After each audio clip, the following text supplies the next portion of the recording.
Live stream is posted and we're ready to begin, Steve.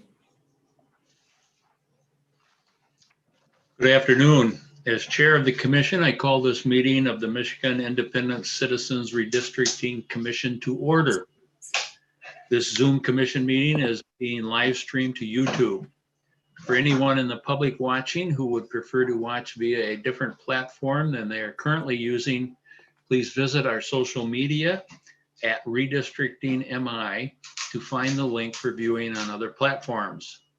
Our live stream today includes closed captioning. We have ASL interpretation available for this meeting.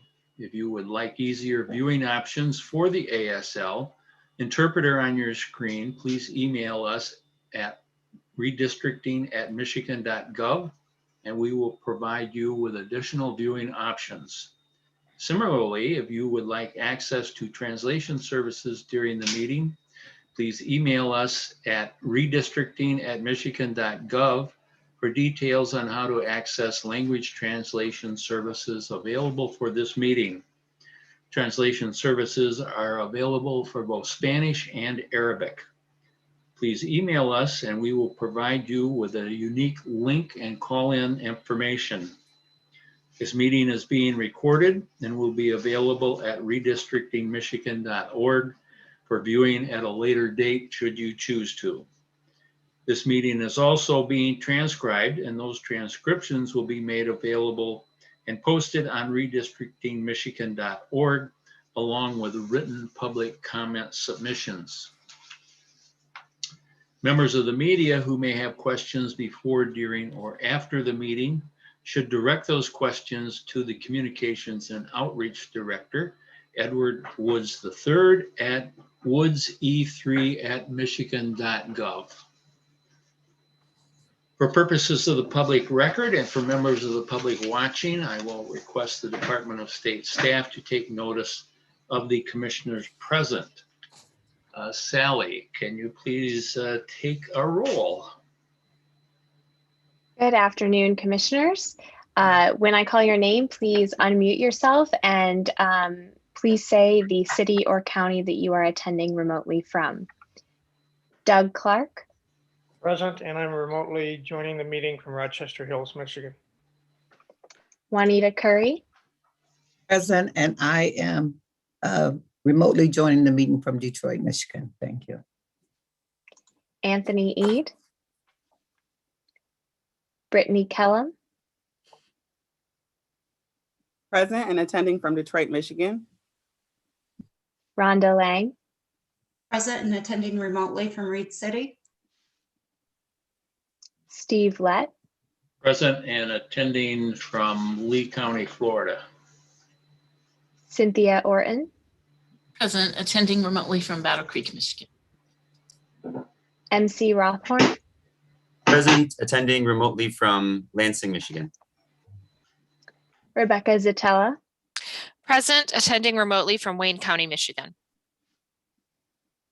Janice Follett. Present and attending from Highland, Michigan. Aaron Wagner. Richard Weiss. Present and attending remotely from Saginaw, Michigan. Dustin Witches. Present and attending from Ann Arbor, Michigan. 11 commissioners are present. There is a quorum. You're muted, Mr. Chair. Thank you. Sally, I appreciate that. For those of you who have not joined us previously, I have a few comments on how we conduct our public comment portion of the meetings. We do not have any public comment today, but for those of you who may be interested in doing so, because this is a virtual meeting, members of the public have to sign up in advance in order to address the commission. If you sign up, you will have 2 minutes to speak to us. Public comment sign-up links are posted on Redistricting Michigan social media pages on Facebook and Twitter at Redistricting MI. And you can email our office at redistricting@michigan.gov. If you would like to submit your thoughts or comments to the commission, you may do so by emailing us at redistricting@michigan.gov, and they will be provided to the commission. You may also mail them through the postal service at a post office box, which we have on our website. At this time, I would say that we do receive emails from people, public comment that they want us to look at, and we do look at them. And in response to some of those, I have a couple of statements for the good of the public viewing. The question has arisen as to why the commission is hiring a mapping firm. The commission is tasked with the important responsibility of creating new electoral district lines that will go into effect for Michigan's 2022 elections. The commission is currently in the process of hiring a map drawing consultant with familiarity and expertise in redistricting and map drawing software. Because the redistricting and map drawing is a complex process that requires expertise in mapping software, it is common practice, including among citizen-led redistricting commissions, that a map drawing expert be hired to aid in this process. This expert map drawing consultant will work for the commission to perform the line drawing function at the express direction of the commission. Michigan's Independent Citizens Redistricting Commission, in its authority, will instruct the line drawing consultant on how and where to draw the lines. The map drawing consultant will use their software to draw the maps and lines as the commission instructs. While the line drawing consultant may draw on their redistricting expertise and experience to advise the commission, all line drawing decisions are made by the commission itself. Each map drawing session will also occur during open public meetings, and the commission will solicit public input throughout the process. If you have further questions about map drawing process, I encourage you to explore the frequently asked questions section of our website, michigan.gov/MICRC, which features a section on creating district maps. You may also review the RFP submissions from map drawing consultants, which outline their proposed methods for line drawing. These RFP submissions may be found at the Meeting Materials and Archives section of the michigan.gov/MICRC.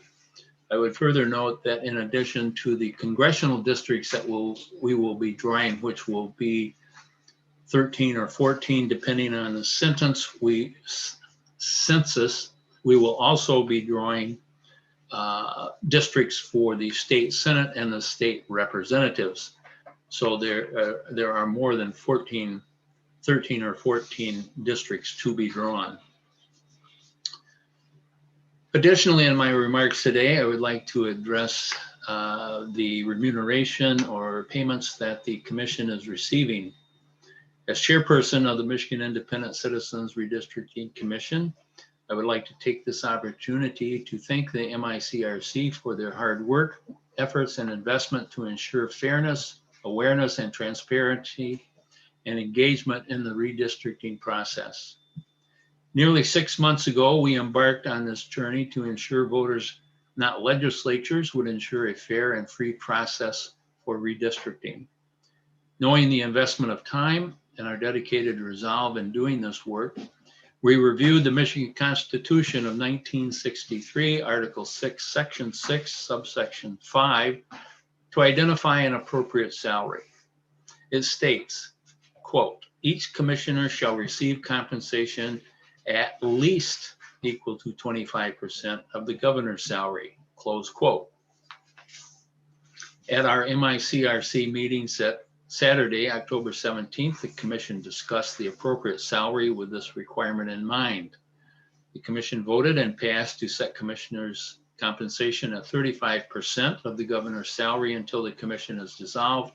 And in addition, that reimbursement of commissioners' costs and expenses be reimbursed according to the state of Michigan guidelines.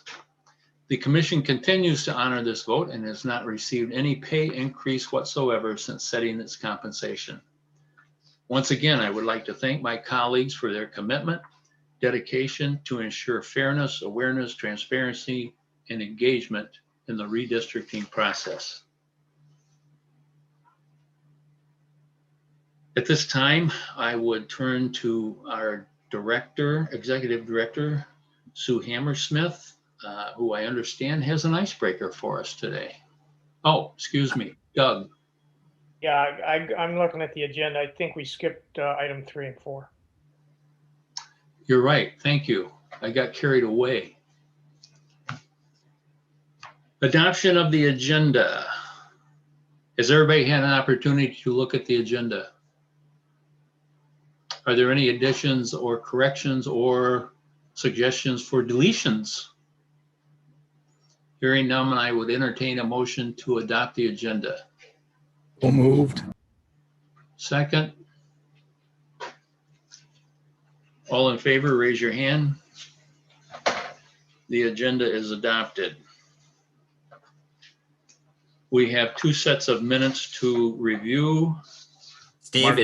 it may be worthwhile to just recognize who was the second. Was it Juanita or Doug? Both of them had their hand up, and just for the minutes, it might be easier if we just acknowledge that now. I'll pick Juanita.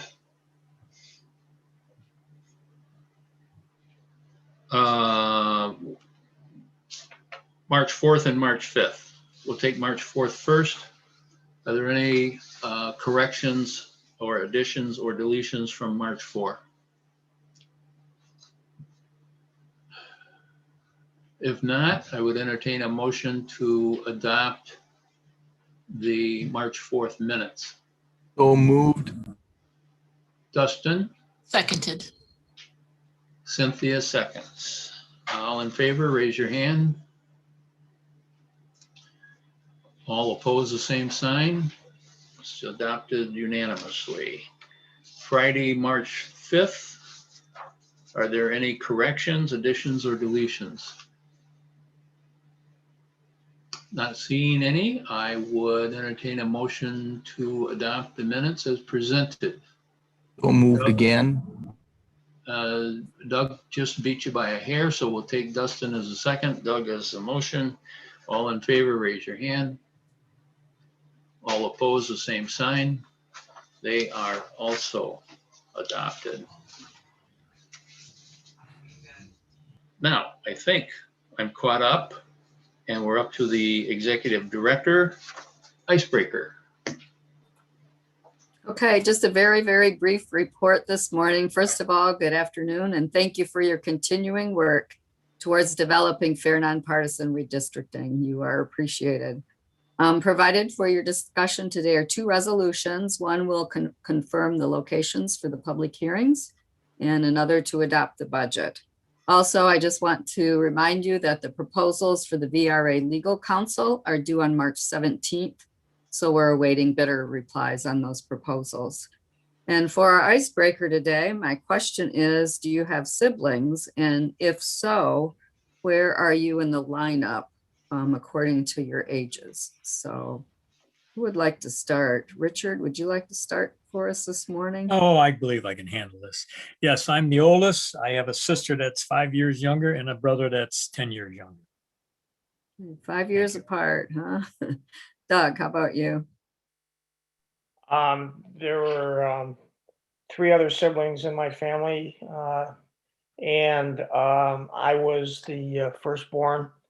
I have a twin brother, had a twin brother, and so evidently he had the same birth date. And I have a sister and another brother that are 10 and 11 years younger than I am. Okay, thank you. Rhonda?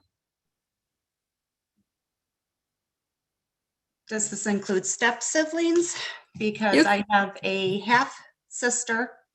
My brother is deceased, and I have 2 step siblings. So I guess I don't know really the exact ages of my step siblings. So I'm going to say I'm the oldest at this time. My brother was older than me, though. Okay, thank you. We have a lot of the oldest here, don't we? Steve, how about you? I have one sibling, a sister who is 10 years older than I am, lives up in the Marquette, Michigan area. And she moved out when she was 18. And so that made me 8. And I always like to say I was an only child with a sister. Something like that, huh? Okay, thank you. MC? The oldest brother. So I have another brother. Okay, thank you. And I also have half brothers. I should acknowledge that too. And so I am probably, gosh, I'm in the middle then, if with the half brothers. So they're significantly old. Not significantly. That's never a good thing to say, right? They're just older than I am. Okay. All right, Rebecca, how about you? Okay. So I am the middle child, older brother who is 2 years older, sister who is 2 years younger. So I'm smack dab in the middle. All right, I have a middle child too. They're okay. Janice?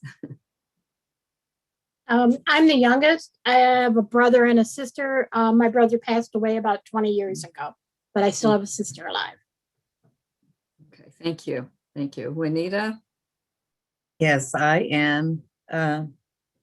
My mom and dad, it's 5 of us, and I was the middle child, 2 above me, a year apart, and 2 below me, few years apart. And I have 2 half brothers and sisters on the outs, and I'm the middle child. I've always been forsaken. Okay, that's okay, being in the middle. Cynthia? I have 2 older brothers that are 9 and 10 years older than me, so I'm the baby of the family. Okay. All right. Dustin, how about you? I have a brother who is 2 years younger than I am, so I am the oldest. Okay. Brittany, how about you? So you're getting all in our business today.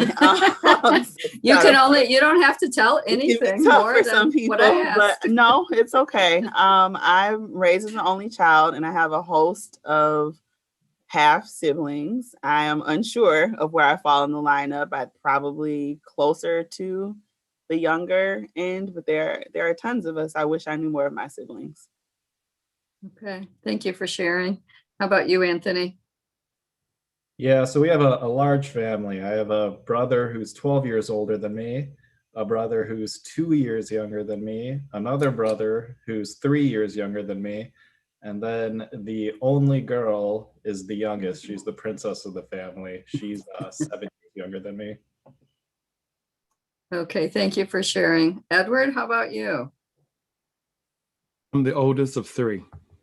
Okay, thank you. And Julianne?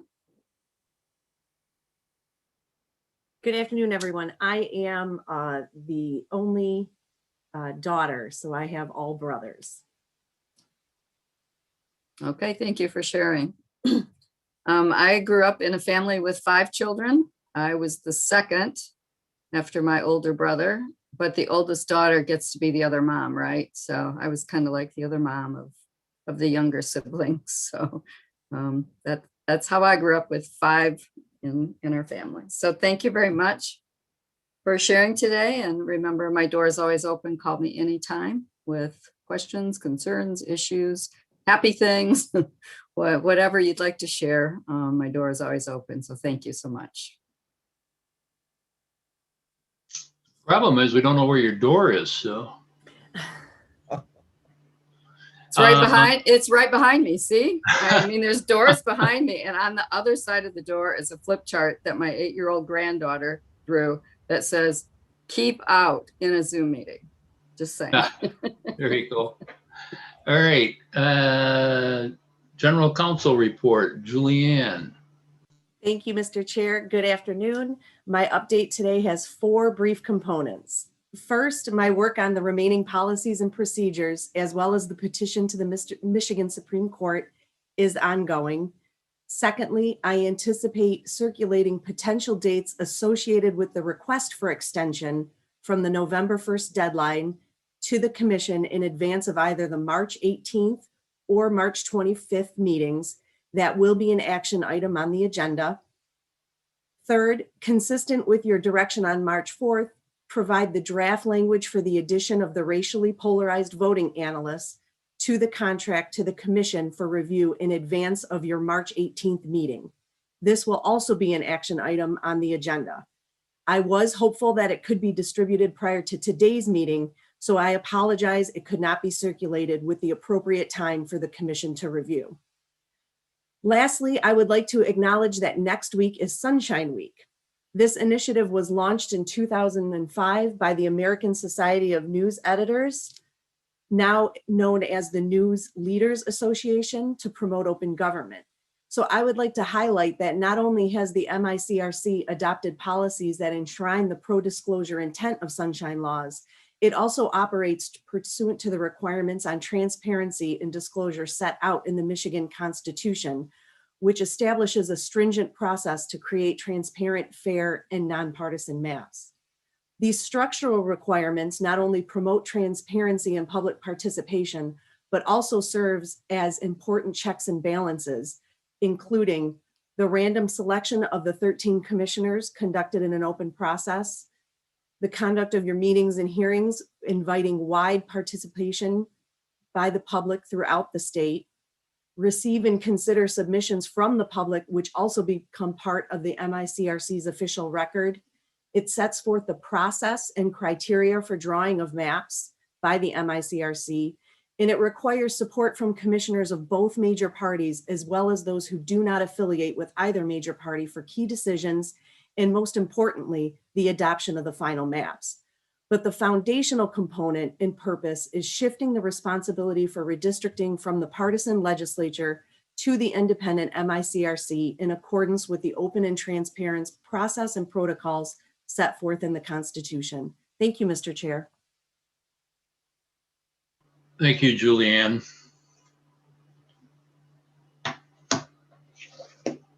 Communications and outreach. Edward. Thank you, Mr. Chair. Just want to thank each and every commissioner for participating in our weekly meetings that we have with the local governments across the state of Michigan. I'm getting great feedback and interest, but also follow up to see how they could be a part of our education and informational sessions for the town hall forums.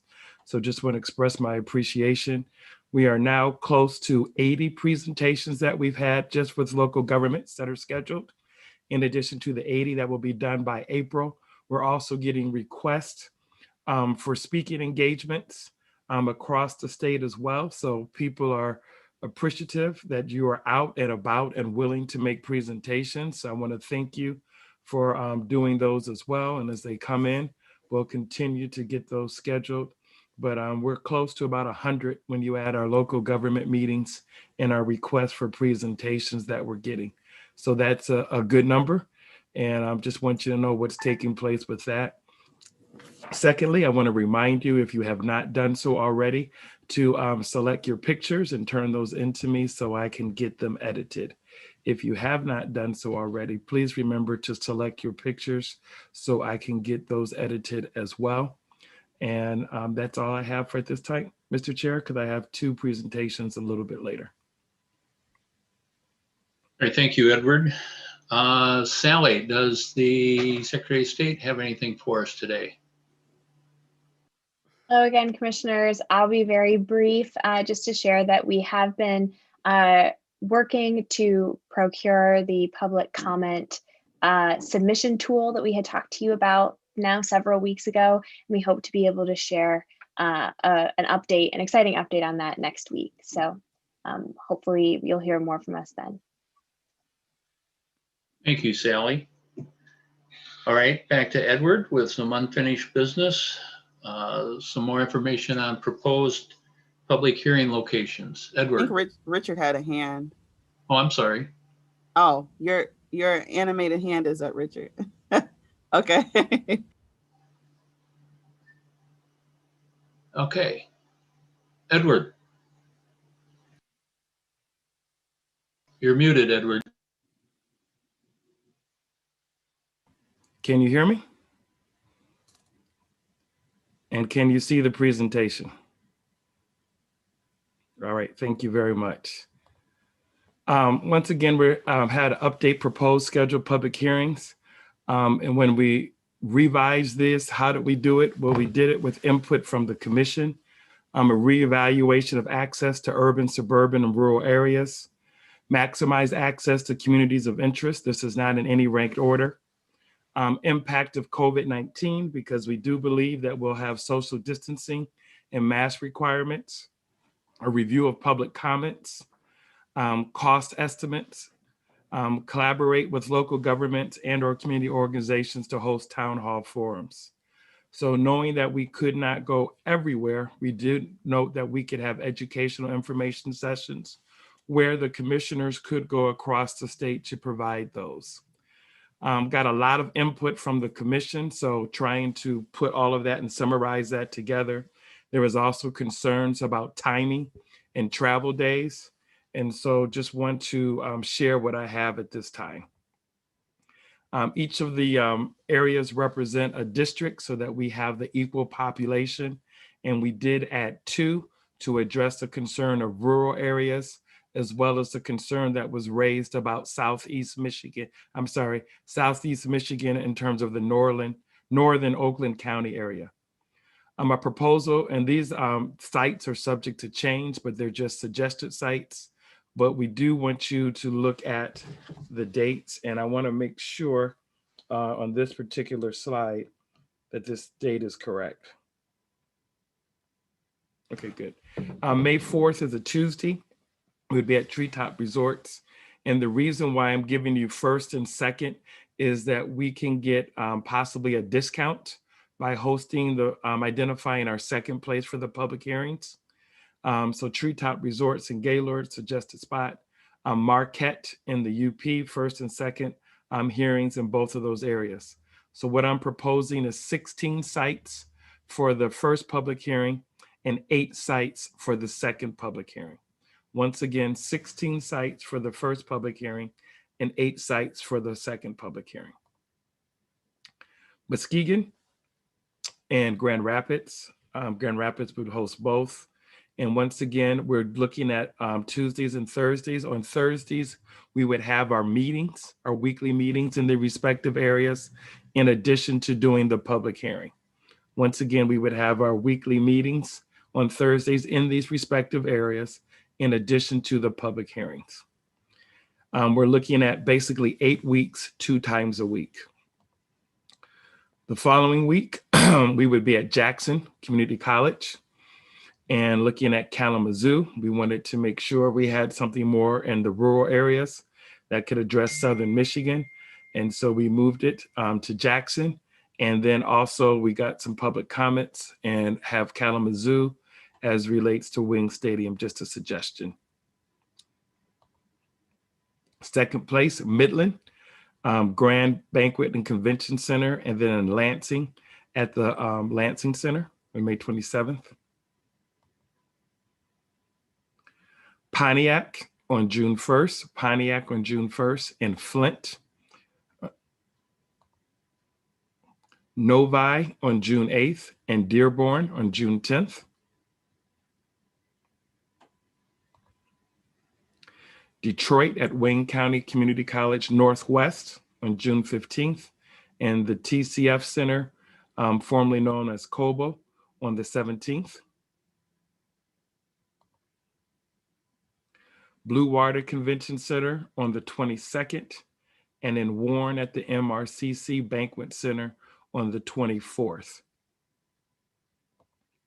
Once again, that gives us 16 proposed sites for the first public hearing, 1 in each congressional district now, and then adding 2, which would be 1 in the northern Michigan and 1 in northern Oakland County and southeast Michigan. And the recommendations is to approve the 16 proposed sites for the first public hearing and approve the 8 proposed sites for the second public hearing. Mr. Chair, I can take any questions or comments. Rhonda. Well, I've been preparing for this for 3 weeks, so bear with me a second. This was an updated list from the last list we had and was not able to review it prior to this meeting. I do have a problem with it. I'm just going to say that. And I just want to drop some facts real quick. When you look at one meeting in the UP has 16,377 square miles, just the UP. There's over 311,000 citizens that live in the UP. You're proposing one meeting, which people would have to travel hundreds of miles to get to if they're on the east side of the peninsula. We also discussed communities of interest. And when it comes to the UP, we have a pretty big Native American population. Chippewa County has 16.1% Native American population. Mackinac County has 16.6%. Schoolcraft has 9.3%. And all of these counties are on the east side of the UP. When we look at northern Michigan, if you took a imaginary line and drew it from Manistee County across to Iosco, which does not include my county. I'm in Osceola County, so that would not include Osceola or Mecosta, just the northern part of the state. There are 506,658 residents there. You're proposing one meeting in Gaylord for over 500,000 residents, in which, again, they would have to travel hours to get to if they weren't near Gaylord, or hundreds of miles. I do have a problem with that. I understand we're getting public comment, and I totally agree. The 2 meetings in Detroit, and thank you to Doug for that flow sheet that you gave me with the populations. I totally agree with the 2 meetings in Detroit because they do have a very large population. But when I looked at our old meetings, proposed meetings, and I know Southfield was taken off, but if you looked at Southfield, Dearborn, Novi, and Detroit and Warren, when you add up the population of those, that's 1,023,483 citizens. If you use Southfield as a starting point, and I'm just referencing off the old one because I didn't have the updated one, that would put 5 meetings within a 15-mile radius. And I know that it was stated, I'm not from the urban or suburban area or the big area, so I really don't know about the transportation there. I know it was mentioned in our public comment that transportation is kind of not that great, public transportation in the urban areas, but I would ask that people put themselves in the rural areas' shoes. We really don't have public transportation.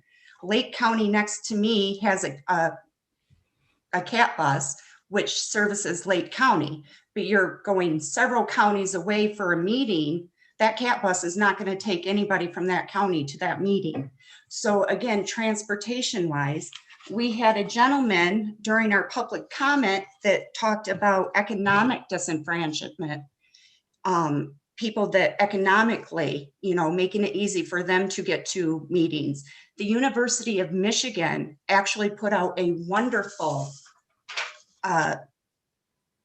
scale, and it's kind of a well-being as far as people living below the poverty level. And of the top 12 counties of people living below the poverty level, 9 of those are in rural areas. Number 1 is Isabella, and number 2 is Lake County. So they even beat out, number 3 is Wayne County. So I totally agree with having it in the larger areas, but I think there needs to be a better compromise made. Another thing,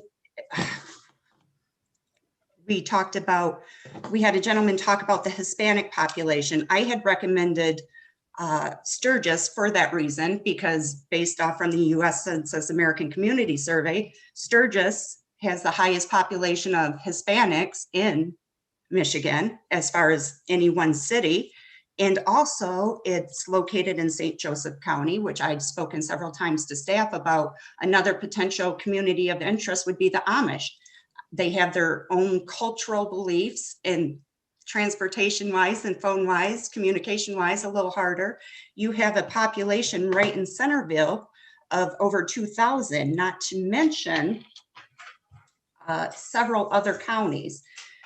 So I'm having a hard time, first with the 16 meetings, and seeing that the state priority is given to the lower half of the state. I do understand when people say it should be taken into consideration population, but I also think it should be taken into consideration access. We're supposed to speak for everybody. And saying the rural area doesn't count as much or making it harder for them, is that not disenfranchising them also? So I guess my thoughts on this whole thing, if I were to propose something, I would propose doing the 10 mandatory constitutional meetings and then focusing seriously on the town halls. So we have a wider reach, and that would be my proposal. I've got more facts here, but I'm not going to go any further. I think that's my thoughts. And thank you for listening. I appreciate it. Thank you, Rhonda. We do appreciate your comments, and I think that probably everybody understands where you're coming from. And if we could have a couple of hundred meetings, that would probably wouldn't solve the problem either, but it would at least move in that direction. Doug, you had your hand up next, as far as I recall. Yes, I agree with Rhonda. I think we should limit the initial meetings to 10. And in addition to what she said, once we get the maps drawn, we should limit those to the 5 that we're required to do. And then we should deal with everything else. Yeah, and I don't know if I got the terminology right, but these town hall forums where we send out a couple people to discuss with the communities. And going back to the original 10, I think we just need to get a good distribution, and the requirements that I heard from the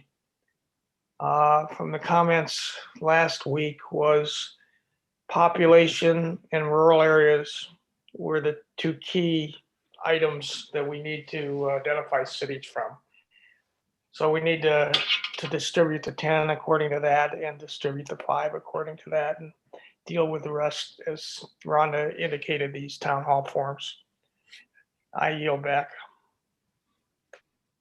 Thank you, Doug. I think Richard was next in line, I think. Go ahead, Richard. Mr. Woods, I guess I have one question. All these meetings that you have on the list, will we be taking all 13 of us to these meetings, or will it be just a few of us? It would be all of you. Okay, that's what I was wondering. Thank you. Who is next? I saw several hands up. Dustin, yes. Well, I agree with everything that Rhonda you're saying with the UP, but and part of my ignorance on the fact of the matter here, but isn't all of the UP and half of Upper Michigan in one district anyway? So, I mean, wouldn't that, it's not going to change based on having all the people, like the people that live in the UP and down. Wouldn't that be keeping the same amount of population in one particular, the district's the same? I don't see how it would make a difference all that much. The only thing I could think of is Native American populations, for example, drawing like to keep communities of interest intact, going across the bridge or something like that, into where other individuals are, and connect them together. But I think you can only go over the bridge once in that particular case. We can only do it one time. And then second, based on the comment that we've received, I would also highly recommend that we add Livingston County as a particular place where we would have a meeting. It is based on what the comments were saying, and me having lived there for a long time, I can definitely agree with them saying that it's a major transportation hub, and people from all over Livingston County travel all over the place. So, and I would be more than willing to help Edward secure a location in Howell, because I can think of a couple on the back of my mind that would be more than willing to host us. So again, part of my ignorance on that fact, I'm just curious, and that's all. So. Dustin, don't forget, we've got state senate and state rep districts to do too. So yeah, you got one big huge district up north. That's true. However, you got a whole slew of reps up there. Did that Again, take care of pardon my Doug? ignorance on the facts. Okay. MC has been waving his yellow hand and his real hand, and evidently he's got his computer working. Go for it.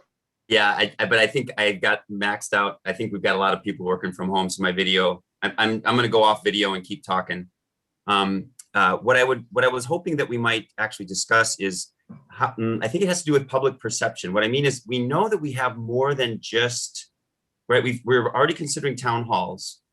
So the value of these, I think what we're discussing here, these the public outreach, these mandatory meetings, is that we have all 13 of us.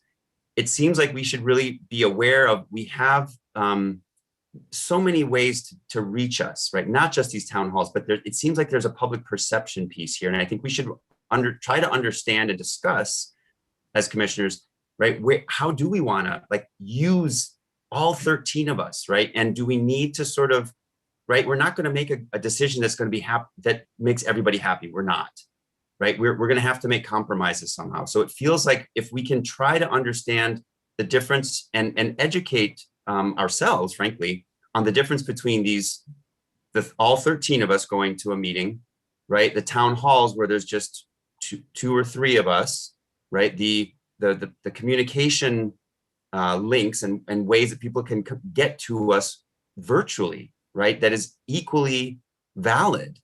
And frankly, they can write to us with not just virtually, but by letter, right? Not to mention the access that they have to our staff and et cetera. So I guess what I'm suggesting is, with all of those tools, I think we might want to try to craft our discussion here around how do we maximize those? How do we leverage what we can have and frankly save our budget, right? Because we don't have as much money as we'd like.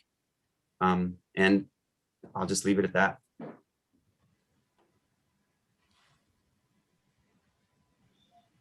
Cynthia. I totally agree. I think we should maybe discuss having fewer of the big meetings, but then really concentrate on those town halls like Rhonda and Doug and MC were saying, because I think money-wise, taxpayer dollar-wise, as well as just getting out there space, getting out into all of Michigan-wise, I think that would go the furthest. Thank you, Cynthia. Who else?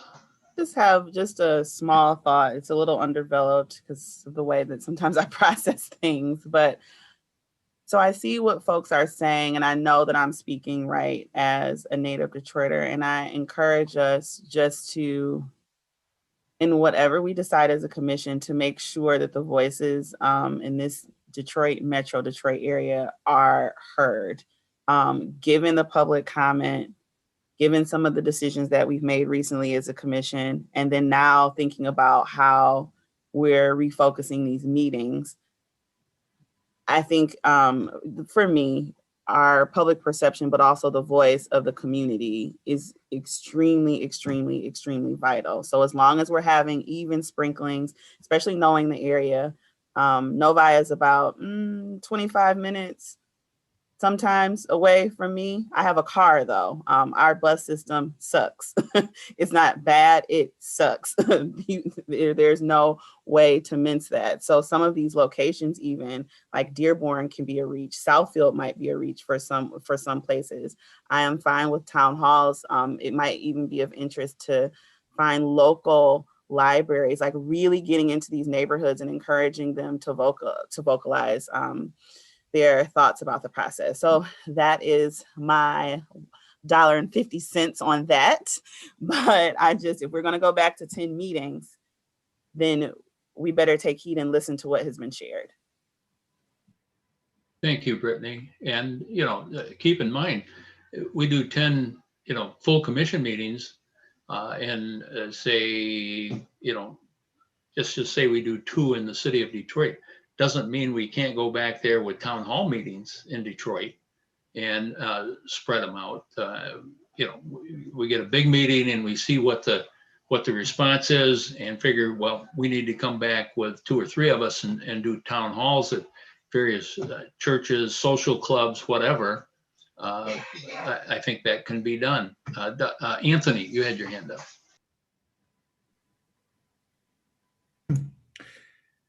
Yeah, so I guess I should start by saying I actually like Edward's proposal. I think that, you know, we're having this discussion now on reducing the amount of public meetings that we're going to hold, and I really believe that is going to move us backwards. We already, even with this number of meetings that we have in Edward's proposal, I think it's still, it perhaps might not be enough because, you know, as Rhonda said, you know, it's not that there's only one in the Upper Peninsula. So I don't see how reducing the number of meetings will help this problem. I think it will only cause more problems and cause more people to feel like they aren't being heard. With that said, I really like Edward's proposal. I think we might want to consider adding another meeting, you know, based on what Rhonda was saying in one of those areas she was talking about, perhaps in the UP, perhaps in northeastern Michigan. But based on population, I think that what is in Edward's proposal is more or less where the people are. And, you know, I appreciate that. I just don't know if reducing meetings is, you know, the right way to move.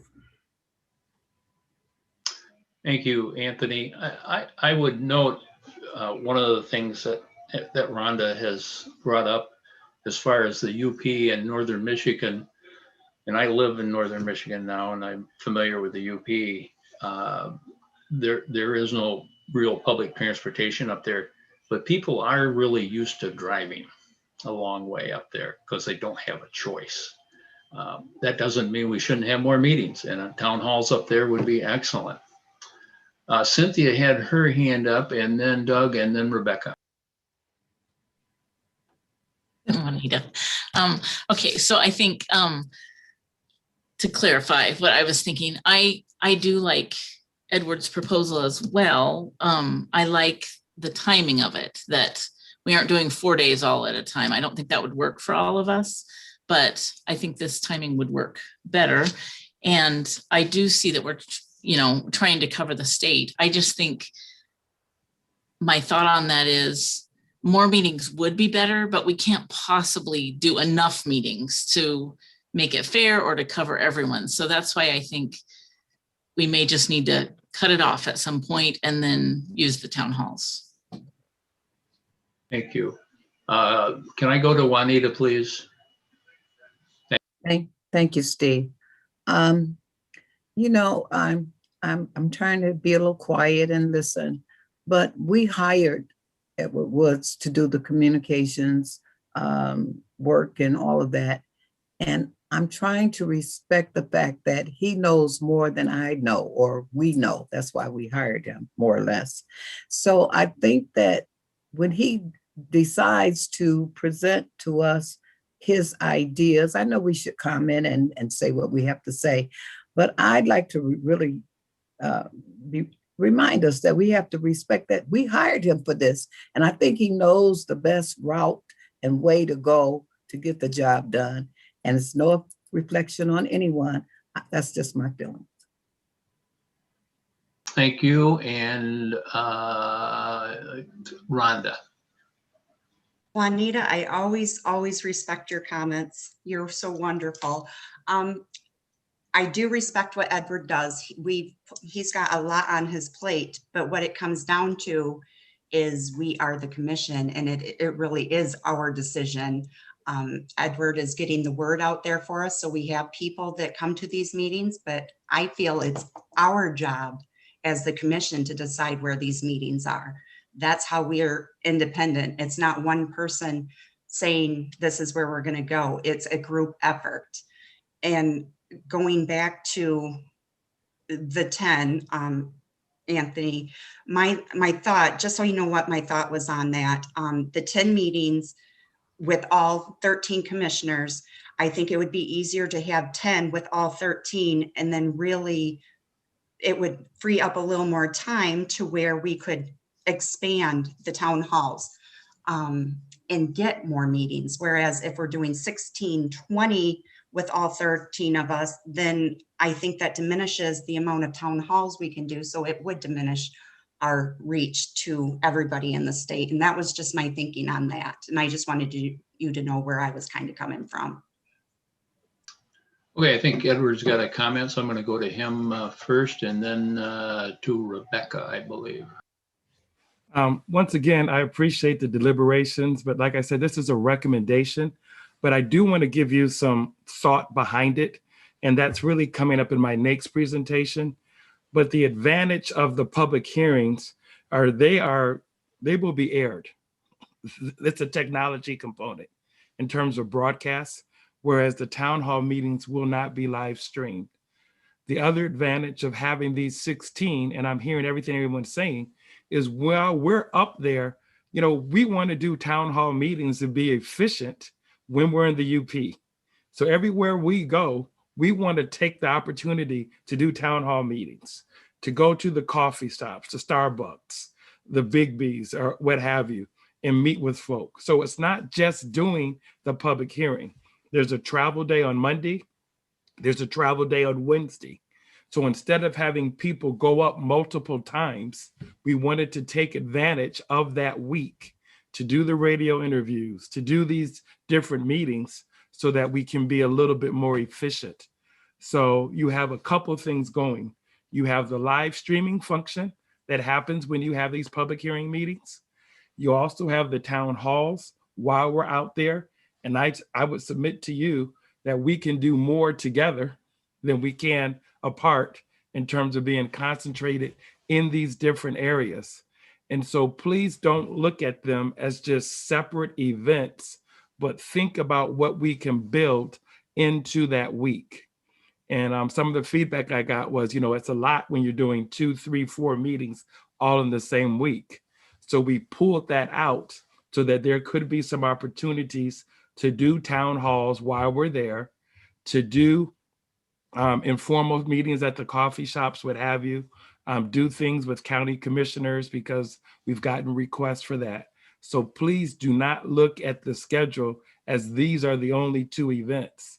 This will be a part of a larger campaign that's going to take place throughout the month of May and June to get the word out as it relates to the redistricting process. So I hope that may answer some questions or it might not answer some questions, but please don't look at this as just 2 events in the week and that's all we're doing, because that would be misleading. There's also a cost efficiency involved with that as well. Thank you, Edward. Rebecca.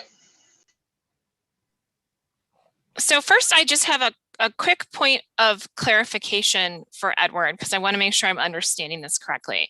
So with the list that he came up with was 16. And so the plan is 16 initial meetings. And then the ones that had like the 1 and 2, like I think it was Gaylord and Detroit, and there were a couple others, Lansing. That number 2 is the second meeting once we do a proposed plan. Can he just clarify that point for me? And then I have some additional comments as well. Commissioner Zolta, that is absolutely correct. And the reason why I wanted to do that is we keep hearing about cost. It's easier to negotiate if you know you're going to a spot twice, and you'll see more of that in the next presentation.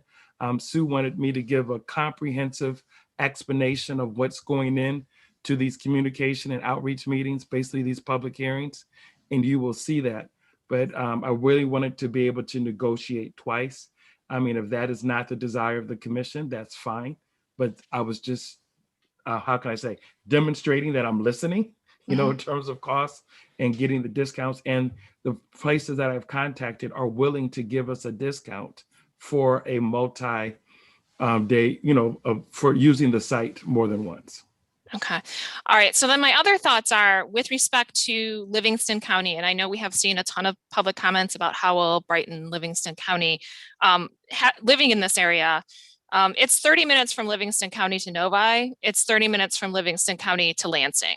So I feel like, and then you could throw in Pontiac too, as well as being someplace in Flint, as well as being within a relatively short drive from that area. So I appreciate the comments and concerns from the people who are in Livingston County, but I feel like we have provided them with an alternative site, which is either Novi or Lansing, or possibly we had Ann Arbor at one point, but we've taken that off. But there are locations within reach for them that I think are a reasonable drive. So my thought on adding, I know Dustin raised up the comment of adding Livingston County. I don't personally feel that that's necessary because there are other locations where we're talking about meetings within their driving distance.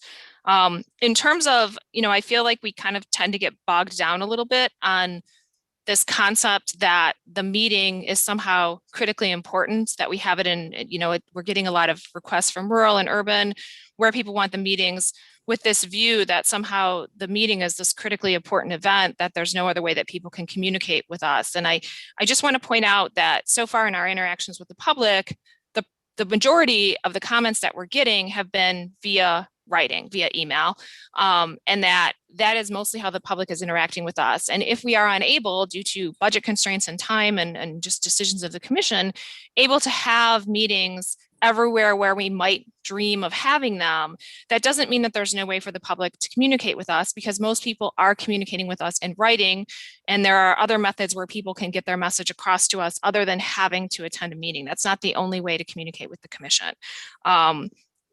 So I just want to make that clear, because like I said, we've had hundreds of written comments. We've had literally a handful of people who've actually come to our meetings and asked to speak. So I suspect that's going to continue to be the case, and that most of our comments are going to be writing versus people coming to meetings. And if they can come to meetings, that's great. But we do have these constraints on where we can have them. My last comment is with respect to the Upper Peninsula. There were some comments made about how many districts we have up there. So I quickly looked to see. So for the federal House, we have one district that comes all the way down into the Lower Peninsula. For the state Senate district, we have 2. For the state House districts, we have 4. I don't think, and I know this has come up before, that there's going to be a ton of movement in those districts, regardless of what the public comments are. And then in terms of the population, we are districting based on population. We have to go where the people are. If that means more of the meetings are in the lower half of Michigan, that's because that's where the people are. That's just reality. It's just a simple mathematical proposition.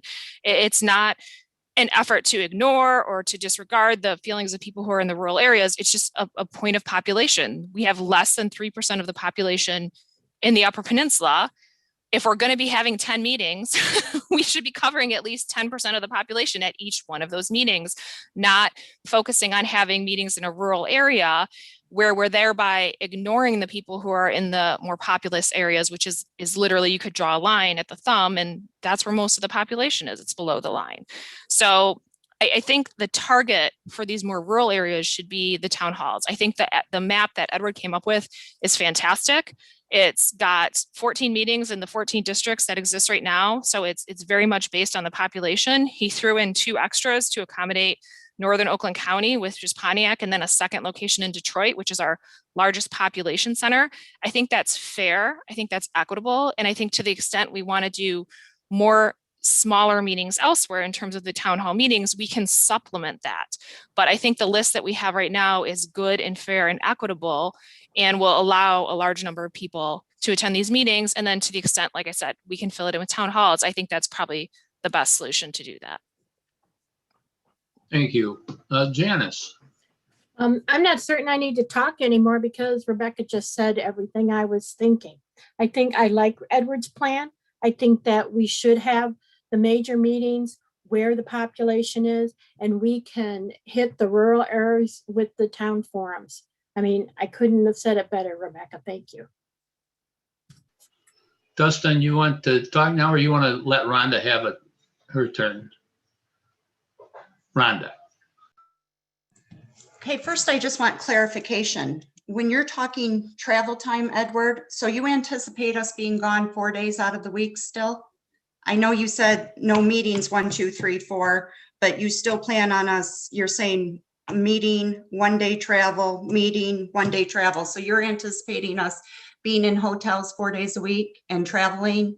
Is that, I just want to make sure I understood your statement correct when you were talking about traveling. Sorry about that. That would be, open. I can't, people have work assignments. So I'm just saying I'm leaving it open. So those that are able, just like we're scheduling meetings based on who's able now, I would try to do the same thing while we're traveling to maximize our time, because obviously, you know, we're paying mileage, we're there. It's cheaper to and get a bigger Same. bang for our buck and our investment if I can use you while we're there. And so if people are able, because some people said, I can come now. Some people said, you know what, I got to work. Those that are able to come Monday, we would try to establish some town hall forums on Monday in these different areas. And then we're there Tuesday for the public hearing. Wednesday's a travel day, so we could take advantage of that on Wednesday.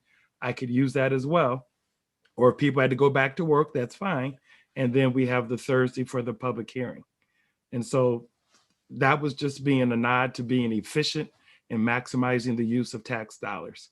I do need to clarify something, is that the two that we did add, we did switch some around, was the one in, we added one in the UP, and then we added one in Pontiac. The one in Southfield got moved because of the building, and that's the one we moved for the 13th district into the Wayne County, Detroit. So I just want to be clear, open, and transparent of that. But that's all I was trying to do, Commissioner Lang, was maximize the tax dollars. You know, it comes up in our meetings about being efficient. And so if we had the 14 districts, because people were talking about equal population, and we added the two to address the concern of the UP and address the concern of Pontiac, it would give us those times to do the public town hall forums, give it those times to do these informal meetings while we're gone, and to maximize, you know, our efforts. That was the strategy behind it. But like I said, again, it's just a recommendation. Okay. And then my last comment is I'm going to respectfully disagree with a lot of people. I do understand the concept. I said this already. I understand the concept of being where the population is. But I also said from our second meeting that coming from a rural area, I know what it's like to feel like your voice isn't heard, like you're left out. And even when we hired our executive director, one of the comments that was made was, I don't care if there's 10 million people in the state and 10 million people want to be heard, we need to make it happen. So I understand what other commissioners are saying about the rural people, but I would say put yourself in their shoes, and how would you feel if you felt like no attention was given to you? Because there are communities of interest in the rural areas. I live just a couple miles away from Idlewild, Michigan, which was known as the Black Eden from 1912 to 1960. It was one of the biggest recreational areas for African Americans, and it's like a historical site that they've been working to build up again. So it's not about just being rural, there's other areas up here. We've got people that fall within the Voters' Right Act. We got people that fall within communities of interest. And I don't want people overlooked just because they do not live in a condensed area. And I understand the condensed areas do need attention, but there's got to be some way we can do this. I don't know how, but there's got to be some way. And so I'm just going to be honest, I'm leaning towards 10. I'm the constitutional, because I realize there's no way we're going to make everybody happy. And I'm still just going to lean towards the 10 meetings and doing as many town halls. If people want to reach out, I would be more than happy to hit as many rural areas as I can if they wanted to reach out and set that up. But I don't know how else to do it and to allot us the time to do all of these if there is a big demand for the town hall. So that's the last thing I got on it. And thanks, guys. Thank you, Rhonda. Dustin. So I also completely agree with everything that Rhonda is saying. And I also feel that everyone does in fact need to have their voices heard with what we're doing. I don't even really, I don't want to sound like I don't care, but as far as budgeting goes, I can't put a dollar amount on making sure that everyone is heard at one particular point. If we need to have another meeting somewhere, we have another meeting somewhere. I don't really care too much about that particular cost so that everyone can be heard. I also was thinking about the whole town hall concept later on over the weekend last week and sometime this week. And the more and more I think about it, I'm not a big fan of it. I think we all need to be there, or at least the majority of us need to be in places where people can get heard, regardless of the cost for it. If we need to get the best polka dotting of pins, I guess, in a map to where we've been, so that everyone has the ability to speak with us in whole, minus 2 or 3 people in cases when they can't make it. And I do feel that that's very important, but I do agree that with everything that Rhonda says. I know the Amish community is up there. I have a cabin up in the woods up there. It's huge, and there's people from all walks of life up there too. So I do believe that everyone needs to be heard and needs to be heard by all of us. Okay, thank you, Dustin. MC, you've had your little hand waving up there. Thank you. So Edward, I want to make sure that I thought that the 2 that were added were actually Muskegon and Pontiac. I don't think we have an addition in the UP. So I just want to make sure that I got that right. To go from 14 to 16. Did I get that wrong? Well, what we did is it was only Gaylord to get to the 14. So if you look at each district, it was only Gaylord that was originally. And then we've had some different reiterations. And so so what I did was I provided 1 for each of the 14 congressional districts. And then if you look at where the extra ones were, 1 was the UP and the other one was the Pontiac. Thank you. So we have changed it. I know we've had different reiterations. And so I apologize for the confusion. But one of the things that came up in the public comments was looking at the equal population in terms of where you're scheduling your meetings. And so my concern with the 10, just for your consideration, is now we're going from 711,000 to north of 800,000 if we were to try to identify those areas, in terms of consideration. So hopefully that answers your question, Commissioner Rothorn. It does. Thank you. I was confused. Thank you for the clarification. The second piece that feels important to share is that something about the ability for us to make a difference with regard to as people. So we're at these meetings are the time when we have communities of interest most able to share with us. So I think, and what I understand from the right, Edward's 16 suggestion is that we have additional, because we're going to be in places, we have 16, and then we can actually create during that week. We have maybe it's about 6 weeks, over a period of 6 weeks, roughly, that we're doing that. 8 weeks.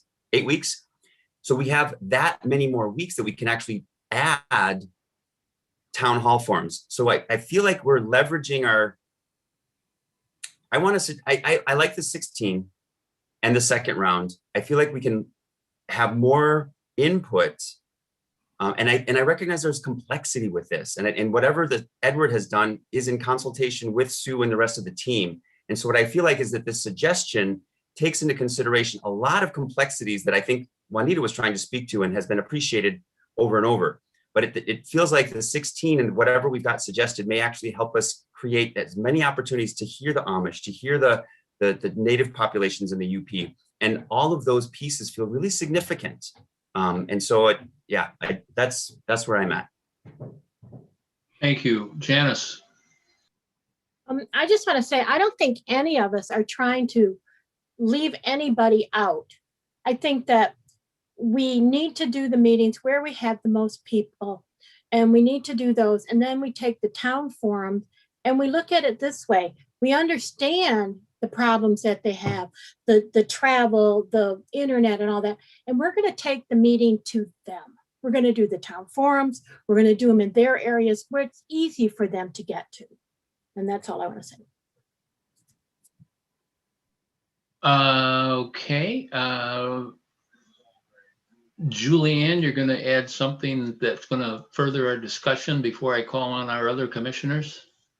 Yes, just very briefly for the benefit of the public, I did want to distinguish, and following up on Commissioner Rothorn's comments, that the public hearings that we're discussing would be a quorum of the commission. They would be broadcast with the ability for citizens and residents of Michigan to participate electronically in the meetings as well.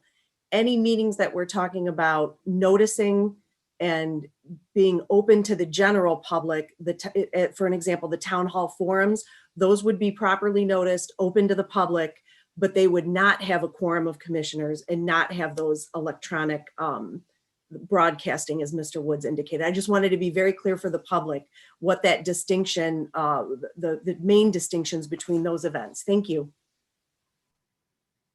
Thank you. I guess I have a question for Edward on the town hall meetings.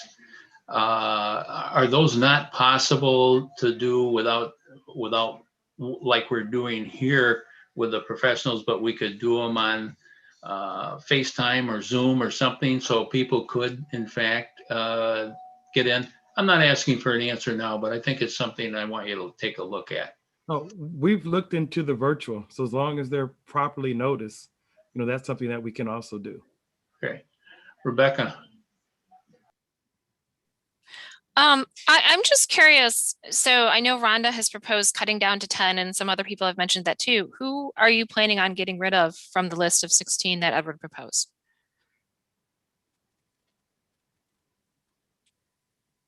Are you asking me?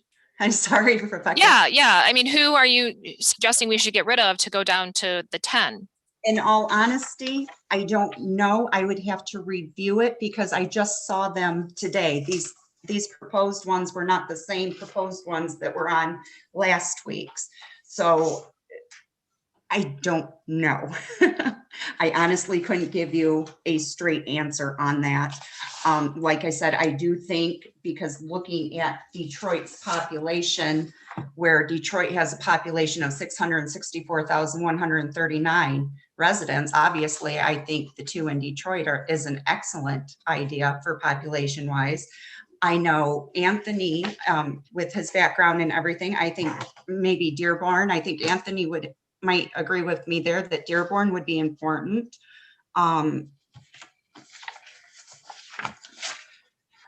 The way it broke down, I guess, Grand Rapids would definitely be important because they are growing every year. Their population seems to be going up. So that would be another important area. I realize we've got to hit around the Detroit area, and I'm not saying we don't because it is. But when you look at it, Detroit has the second most population in the state. Warren has the third most. Sterling Heights has the fourth. Lansing, Ann Arbor, Flint, and Dearborn. And then how many is that? 1, 2. I don't have the list in front of me. I was trying to write them down as he read them off. So if I look at it, say Detroit, 2, Grand Rapids, Warren, Lansing, Ann Arbor, Dearborn, I would say the Flint area, and then the last 2, at least one in the UP. There's got to be one in the UP. And then I would say Gaylord, just to give Northern Michigan from there up some. So that would be 10 if we were looking at it from there and then doing additional town halls. I guess if I were looking at it, I don't know if those were all the proposed, Rebecca, because like I said, I didn't get them all written down. I don't write that fast. So Yeah, so I was just kind of taking notes while you were doing that. So that would eliminate Novi, Muskegon, Jackson, Kalamazoo, Midland, and Pontiac. And this was going off from a list of the highest populations areas other than the UP and Gaylord. And that was the highest on the list. When we're talking about population wise, these were the cities that had the highest population. Like I said, other than the UP and Gaylord. Thank you, Rhonda. All set, Rebecca? Yeah, I just said thank you. Okay, Richard, you've had your little yellow hand up. Yeah, I guess all these sound very good, the discussion. Having the mandatory meetings, I guess, as I asked earlier, do all 13 have to be there? And I assume that's true. But I guess what I want to know is, would the public be satisfied with having maybe 1, 2, or 3 commissioners coming to a meeting that might fulfill all this added people that would like to make comments? And I guess if the public's listening, if they would maybe email us and tell us if that would be satisfactory versus having all 13 of us there, would that make that much difference? I think we could get around more if we were able to split up. Thank you. I'm going to get to Juanita, and Doug's had his hand up. We've been going on now for an hour and 15 minutes, and quite frankly, the comments aren't really changing a lot. Everybody agrees with everybody else that we need more meetings, we need less meetings. As a suggestion, and it's just a suggestion, we may want to bring this back at our next meeting. And I would suggest that whoever would like to would come up with proposals on where we would have these meetings. Edward's come up with his. I think Rhonda has come up with at least one that I'm aware of, probably a couple. And then, get down to let's pick one. So that's only a suggestion. Juanita, you had your hand up. Yes, I think when Rhonda was suggesting that we keep Dearborn, and I'm not saying to keep or take away anything, but I realize that Detroit is, to me, fairly large. And I think I could walk across the street being Dearborn. And it's just so close to Detroit that I don't see any separation for that. Detroit could come to Dearborn, or Dearborn could come to Detroit. That's how close those two are. And then you all can decide on the rest if possible or whatever. Thank you. Doug. I agree with Steve's suggestion. I think maybe we should come up with like 4 or 5 different scenarios and bring them to the next meeting and then vote on those. I think, my thoughts are still that we should only have 10 and 5. There's a budget concern too on how much we can spend on these things. These are not inexpensive meetings. But I would suggest we do what Steve said. Those that want to come up with some scenarios, get them to Edward, and then we can go from there with it next meeting. Keep in mind, if we do this, and like I said, it's only a suggestion, that there is no right or wrong answer here. There are only things that we can do that are insufficient to what we really need to do. So we have limited time, we have limited resources, and keeping all of that in mind, we just have to make difficult choices. And if you think, obviously we don't even all agree. And certainly everybody out in the ether is going to have their own opinion. So that makes about, I don't know, what's the population of the state, Rhonda? Excuse me, almost 10 million. We got 10 million opinions out there. Yep. Anthony. Thank you, Steve. First off, I want to say, I don't want anyone to feel like they ever have to apologize for their opinion. I, for one, have learned a lot from all of you, even if our opinions have differed. And that's one of the blessings we have, having 13 randomly selected people, that we have different opinions, and that's okay, even if we don't agree on everything. So, I don't want anyone to ever feel like they have to apologize for what they think. With that said, I already said that, I like this plan. I agree with a lot of what Rebecca said, but, I'm wondering if we can maybe have a little bit of a compromise. Would this get more support if, I know we're already saying 16 is a lot, and it is more than what we are obligated to do in the Constitution. But if we were to add one more in the UP or in the northeastern side of the state, would that satisfy you, Rhonda, in getting you to support it? Or are you just, opposed to it completely, how it's drawn right now? Oh, it is right now, and I'm going to be completely honest, I would oppose it.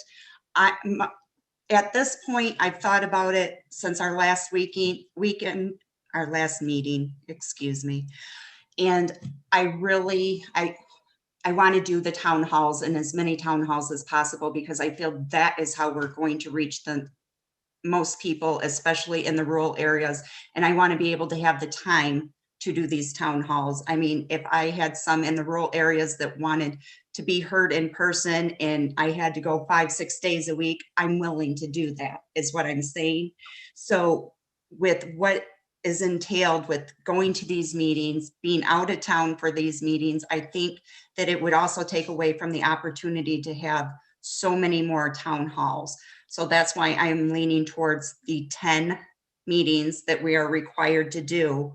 And I know in comments we had regarding the Detroit area too, we had comments about, you know, there's different blocks in Detroit that kind of have their own interests. So I'm thinking town halls for them too. If we had 2 big meetings like is scheduled in Detroit, and then a bunch of town halls with people that know Detroit, like Brittany and Juanita knows Detroit. So people that are actually familiar with the area, I think that would mean a lot to people too, because they can kind of get each other, I guess is what I'm saying, because like Juanita would understand issues that are going on with Detroit, I'm sure.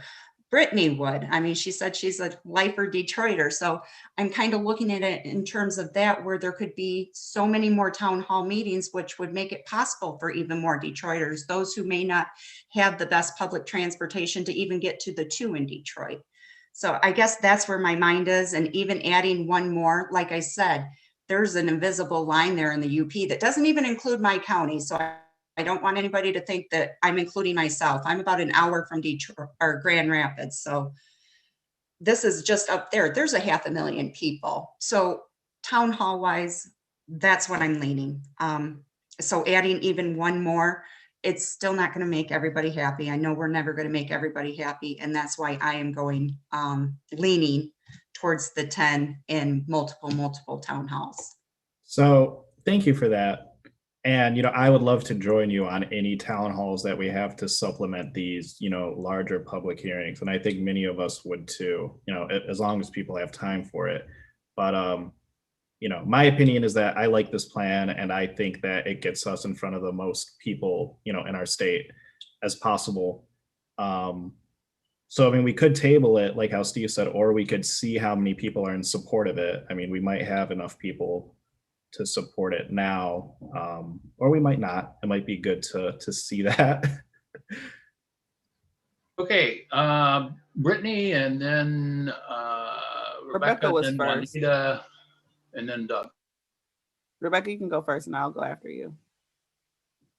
Thank you. I was just going to echo what Anthony said. I would just really like to see us take a vote on the 16 that Edwin proposed. I mean, I just think we're creating logistical difficulties for him and continuing to punt this off, because the reality is whenever you're trying to book these kind of conferences, you just don't have endless time. You know, things fill up, facilities fill up, and I think we'd be remiss to kind of push it another week. If we can take a vote on it right now, it seems like there might be majority support for the 16, even taking into account that we might do other things as well. So I just really like for us to take it to a vote. So at least we may be able to get that done, and then we can talk about other means of meeting in the future.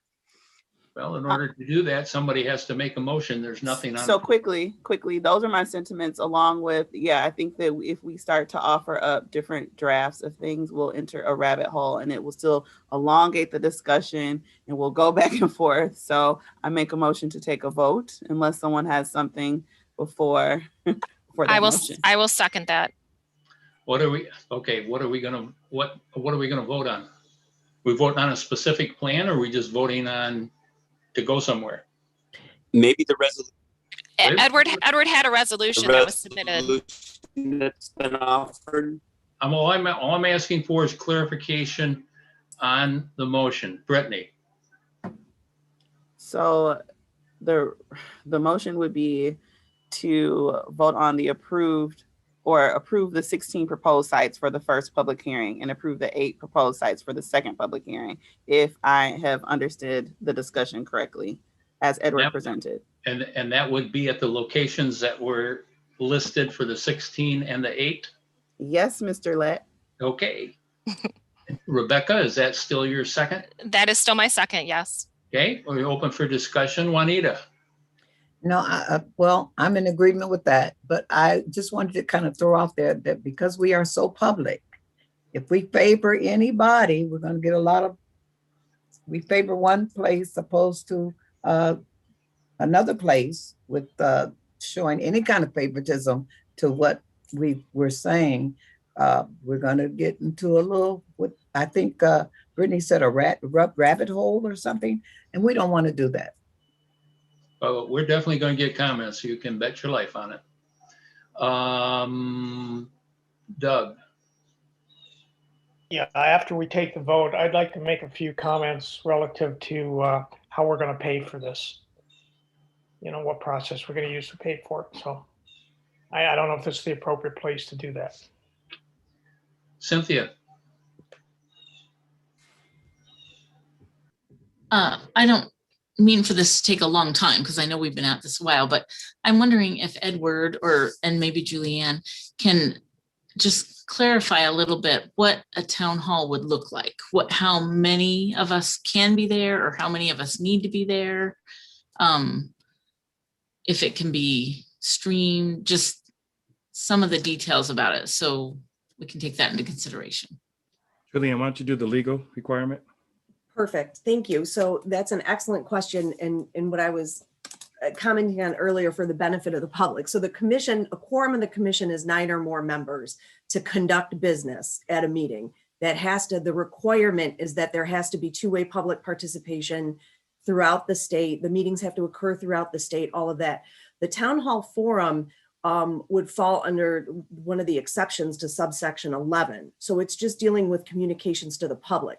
So it doesn't have, the requirements are that it be noticed and open to the general public. So it has to be properly noticed and open, but it doesn't have those other requirements. And remember, the focus of the Constitution is to really bring the public into your process, the opportunity for all of the public into your process if they should choose to watch or participate.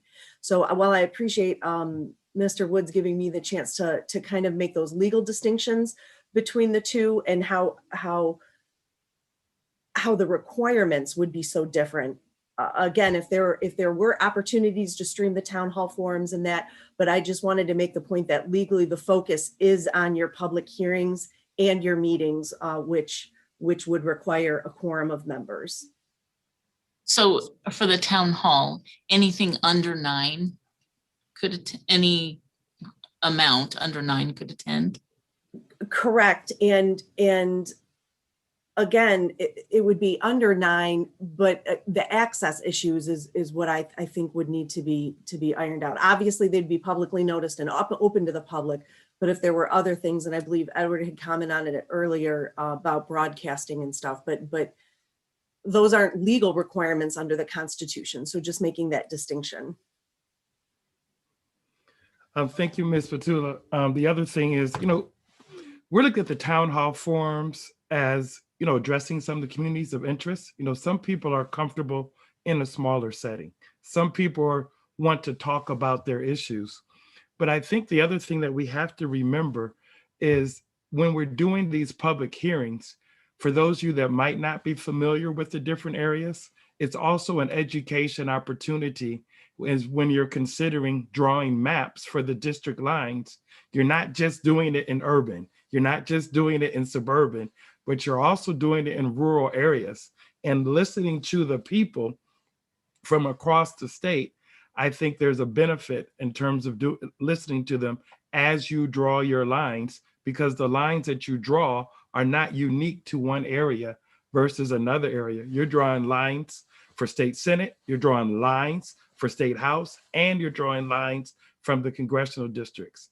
So the opportunity to hear directly from the people that are being impacted should be really considered.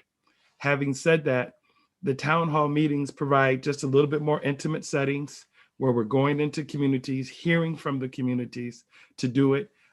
If we need to support or identify some resources to make that happen, we do have that, and I'm sure you've seen the budget, so that we can make those things happen, so that if not having a projection, not having a screen would not eliminate someone from having a town hall meeting. We would make sure that we would have the same level of town hall meeting and same standard, whether it's suburban, rural, or urban, they will all be the same standard. MC. It occurs to me that because we're talking about the legal distinction between the town hall and the hearings, the public meetings, we may want to just offer for the public that we will take that it'll be legally, that we will sort of operate as if it's binding, just like the idea that the town halls don't necessarily have a quorum. We may want to just as a committee just acknowledge that we will treat it. Any MC, you're breaking up so bad we can't input that is understand received what at a you're town saying. hall will be treated just as if it were. Okay, sorry. Oh wait, Yeah, is that better? Yeah. Okay. MC, I guess from what I took your comments to be about the legalities, and I guess I would like Julianne to probably pine with me. The meetings that we're talking about, either the town halls or the full commission, it would not be anticipated that we're making as a full commission decisions at those meetings. We're there to listen to the people as to what their communities of interest are and what their opinions are, not to vote on where a line's going to be. Julianne? Thank you, Mr. Chair. Certainly, I agree on the informational and educational components of both the public hearings and the town hall forums. The distinction would be if the body elected to take an action at a public hearing, it could do so, and that could not happen at a town hall forum. So the information would need to be brought back from the town hall forums to the full commission for action relative to, we're using the example of community interests right now. So those determinations could not be made at town hall forums. There would be no deliberation or voting at those meetings. It would be strictly for information gathering by the smaller subset of the commission for action at a full commission meeting. And again, distinguishing between the public hearings that are comprised of a quorum, business could be conducted at those meetings should the commission elect. Well, in order to do that, we'd also have to publish that it was going to be a meeting and it would have an agenda. And we have a motion and a second on the floor, and we've gotten a little way away from what that entails. So if anybody else, Rhonda, are you speaking to the motion? Yes, it's about the motion. I just want quick clarification. Are you getting ready to vote specifically on the places and not on the times or dates? Or is it on the dates, times, and places? I guess I would go back to Brittany. And as I understood the motion, Brittany, you were on the dates and times and places that Edward presented. Yes, I was making the motion as it was presented. So there are no times, Mr. Chair, as a point of clarification. Sorry. There's no times? Okay, that's the clarification I wanted. Thank you. Very good. Anybody else? Are we ready to vote? All right, we'll take a roll call vote. Sally, please call the roll. And if you're in favor, say aye. If you are not in favor, say nay. Thank you, Mr. Chair. I'm going to go in alphabetical order, but start further down the list. First, Brittany Kellum. Yes. Rhonda Lang. No. Steve Lett. Yes. Cynthia Orton. Yes. MC Rothhorn. Yes. Rebecca Zatella. Yes. Janice Villette. Yes. Aaron Wagner. Richard Weiss. Yes. Dustin Witches,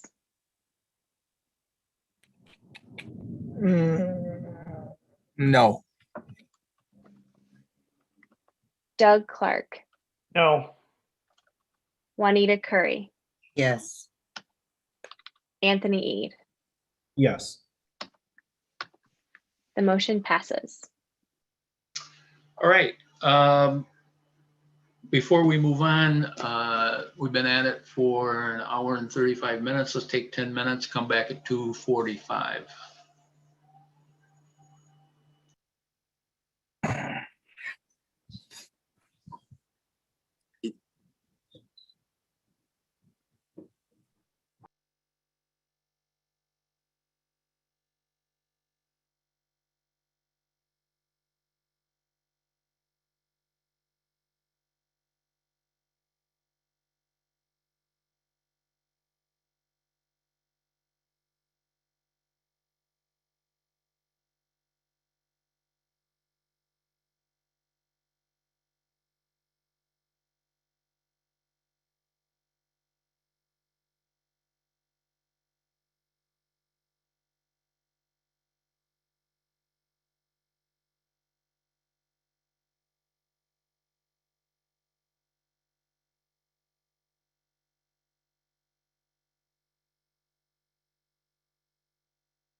Hey, Aaron, welcome back. Thank you.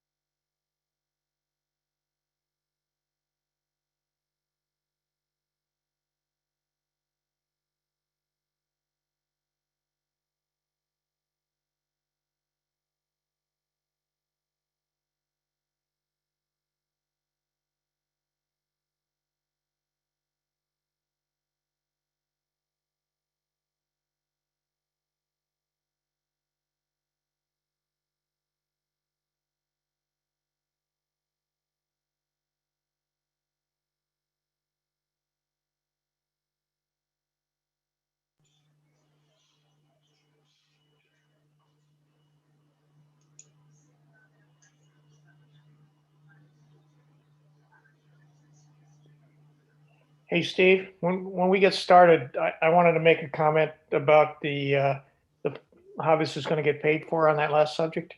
Yeah, I got it. Don't let me forget. I only need a minute. Yeah.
Okay, I think we have everybody back. Doug has a question, but before we get there, there was a chat posted, at least on my screen. When we go to breaks, we need to mute ourselves and wait till we're all called back so the translators can get their breaks too and be ready to go when we're ready to go. And I'm probably the greatest offender. Okay, Doug, you had a comment. Yeah, I've got a comment. And I'm going to ask something of Edward to do for the next meeting. Edward and Sue probably as well. As we start working with these communities to set up these meetings, we've got to get a mechanism so they can get paid. And my only knowledge of how that could happen is through another purchase order through purchasing. You and I can't write a check for these people. What I've done in the past during my work career is we developed an appropriation request. And let's say that was $350,000. And as a commission, we would authorize you, Edward, to spend $350,000 as part of this project being the meetings. And then you could work with purchasing the right purchase orders up against that $350,000 appropriation request. But that's all you would get is 350 grand for the for that. So my request to you and Sue is, next meeting, can you come back to us with what process you're going to use? Because I don't understand what the state does, but I'm sure they do something similar to that. I mean, you may use what I just described, or you may use something different, but if you could explain to us how these people are going to get paid and what that appropriation request dollar amount would be for these meetings, and then we could authorize that. Does that sound reasonable? Sue, We have a budget set forth that's proposed today that would enable some money for Edward to do his job. And then as expenditures happened, I would be reporting back to this commission in regards to marketing and outreach. We work through the Legislative Services Bureau and they pay our bills. So we haven't had very many. It's just the Kelly services and those kinds of bills. And our policy is, if it's been approved in the budget, then I have the authority approval when the bills come in, because they will be coming in, especially for Edward and his work to get these facilities in place and other technology that he's going to need. Yeah, these pretty people are going to quickly. want their money. Yeah. Mhm. Okay, have you touched base with them on this process, or are we going to need purchase order? I mean, they may require a purchase order before they allow us to rent a place. Legislative services, we usually provide invoices or some sort of documentation with them. We provide an approval in the minutes, you know, if it's something that the commission approved. But yes, we have a process in place. It's been going well. And as they receive the invoices, then, for example, for phone service, I approve those and then those can be paid. Okay, as long as we have that in place so we can pay these people. Yeah, okay, appreciate it. Thanks. Thank you. I yield back, Steve. okay. Who has one of the old, I think it was Staples Easy Button? But get it out and hit it, because Let me find it. That discussion we just had was easy. It doesn't seem like it was easy, but it was really quite easy. Everybody had their opinions. Everybody expressed them very nicely. Everybody was gentle with everybody. Thanks, Dustin. And I appreciate that. I appreciate that. It was good discussion, because it's not there is no easy answer, as I said. And keep in mind that as we go along, we may decide, hey, we need to add another one here. We need to add another one. We need to take one away. This is in flux. So nothing is cast in stone, and Dustin has our easy button now. So we're in good shape. General Counsel, Addendum to Election Data Services Contract. We doing that today? Mr. Chair, consistent with my remarks earlier, I'm preparing that document to have distributed for consideration at your next meeting.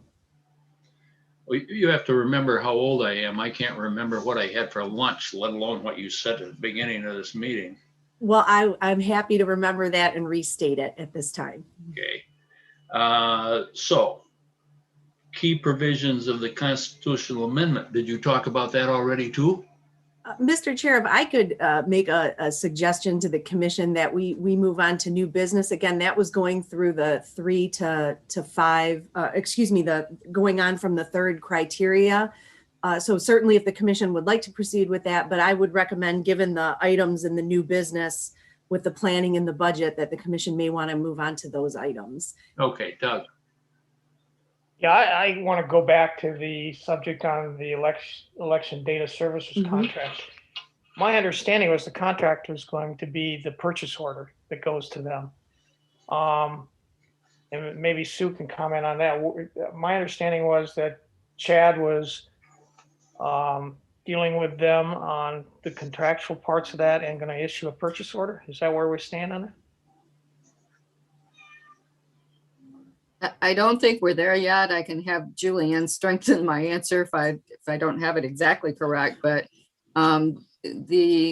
according to procurement, they have to agree to an addendum to include the racially polarized voting, because the original proposal was was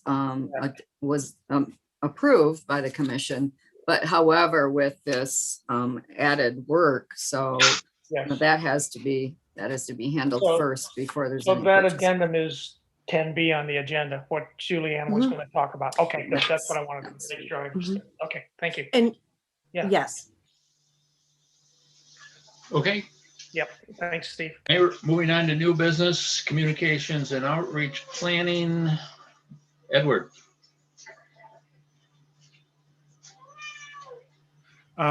Ms. Hammersmith, how much do you want me to do knowing our time constraints? I want you to get as far as you can. We have a half an hour still allotted in your time. So if we can do it in a half an hour, we'll be back on schedule. Okay. Okay, fine. Great, thank you.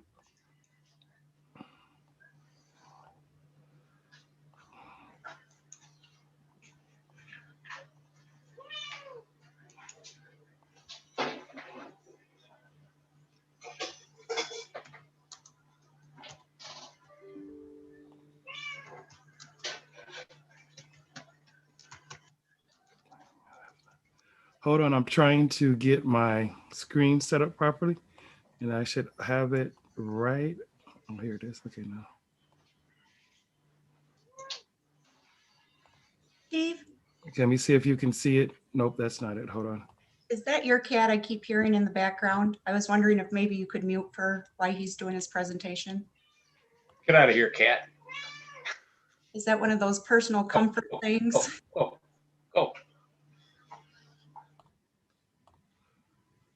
Right, are you able to see my screen? Can you nod if you can see my screen? A thumbs up, thank you. All right, just wanted to share what's going in doing our public hearings, just so you have a concept of what's taking place. This is to be as just a list and just some of the planning that we're doing. It is not completely exhaustive, but it's close. But just wanted to give you just a concept.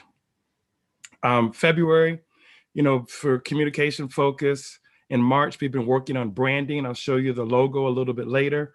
We've been working on infrastructure in terms of outreach, media relations, community outreach. We just did the market research and got approved last week. We've been doing presentations, talking points, just trying to build our infrastructure, trying to get the brand. You've taken pictures, you've done videos. We have, every other week we're open, and I mean this open if you're a statewide organization and you want to be a part of the communication process and know what's going on. We meet every other Wednesday at 10 o'clock. Send me an email and we'll put you on a list, but we're looking for statewide organizations that have local affiliates. April, we're looking at doing ads to promote our public hearings. It will be a 6-month since the start of the commission. So we want to start talking about accomplishments. We'll be doing radio. We want to just talk about what has happened with the commission in the first 6 months. We want to start advertising our public hearings and just getting ourselves in the press. In May and June, we want to have press conferences associated with our public hearings, associated with our town hall forums as well, just so people know who we are, what we're doing, and why we are doing this redistricting process. So this is kind of the focus when you take a look at what we're doing communication-wise. Outreach focus in February, identify statewide organizations. In March, we've done local governments and organizations. In April, we want to continue with that, but we also need to do site visits with these different facilities. I mean, this is a process, just initial site visits, making sure we understand the contracts, and making sure that we're getting what we're supposed to be getting. All of that takes place in April. It takes me away from the home office, but that's what happens in April. May, we start our public hearing and town hall forums like we talked about, as well as in June. And this is all across the state. So this is a lot of the activity that is taking place with regards to our communication and outreach in these different months. So just wanted to explain what is taking place and what's going on. Outreach so far, statewide organizations, we have the Council of Michigan Foundations, the League of Women Voters, Michigan Association of Counties, Michigan Associated United Ways, Michigan Farm Bureau Association, Michigan Municipal League, Michigan Nonprofit Association, MSU Extension Centers, and Michigan Township Association. Once again, we're looking to build on that list. We're looking to reach out on that list. So if you're aware of statewide organizations with local affiliates that can help us in this work, please send their names to me so that we can include them and get them on our list. We've already reached out to Native Americans, and we've reached out to other organizations that we're waiting to get confirmation. So I just want you to know that we're doing that as well. Role of statewide organizations: increase, host, provide, and serve. At the last meeting, we talked about volunteers and trying to find ways that we can utilize volunteers. With the statewide organizations, there increase awareness and engagement in the redistricting process, host town hall forums and informational sessions, provide access to local affiliates to assist in recruiting people to the public hearings, and serve as greeters and staff the public comment stations at public hearings. At each of our public hearings, we will have public comment stations where people can submit maps or they can submit public comments utilizing our tools. So it's all in one place so that when you're making your decisions, you're able to do that. So these statewide organizations are on a volunteer basis, and they're increasing awareness and engagement. You've already been contacted by some of them to serve as panelists, host town hall forums and informational sessions so that we can get the word out, especially in the areas of our communities of interest, and then provide access to local affiliates. A lot of this stuff is going to be boots on the ground. And what we want to do in recruiting people to the public hearing and to serve as greeters is we want their neighbors to do that. We're not looking to security to do that or the police to do that. We're looking for people in their own community to volunteer and serve as neighbors in the public hearings so it has a community feel. It has a neighborhood feel where people feel welcome, they feel open to provide their comments and suggestions. And that's something that's just really important of having that safe environment to do that. Public relations consultant, one of the things that we need to do is we need to assist in media buildup, generate coverage, and staff media at the public hearings. As you know, during these public hearings, I will be responsible for making sure things run smoothly. Our executive director and general counsel will be a part of your meetings and participate in your meetings and staff your meetings. I will be responsible for staffing the public and anyone that comes, including the media. In these areas. We want to identify and promote public hearings to communities of interest, neighborhood associations, and local grassroots organizations. When I say local grassroots organizations, some of these communities do not have statewide community-based organizations, but they have credible local grassroots organizations.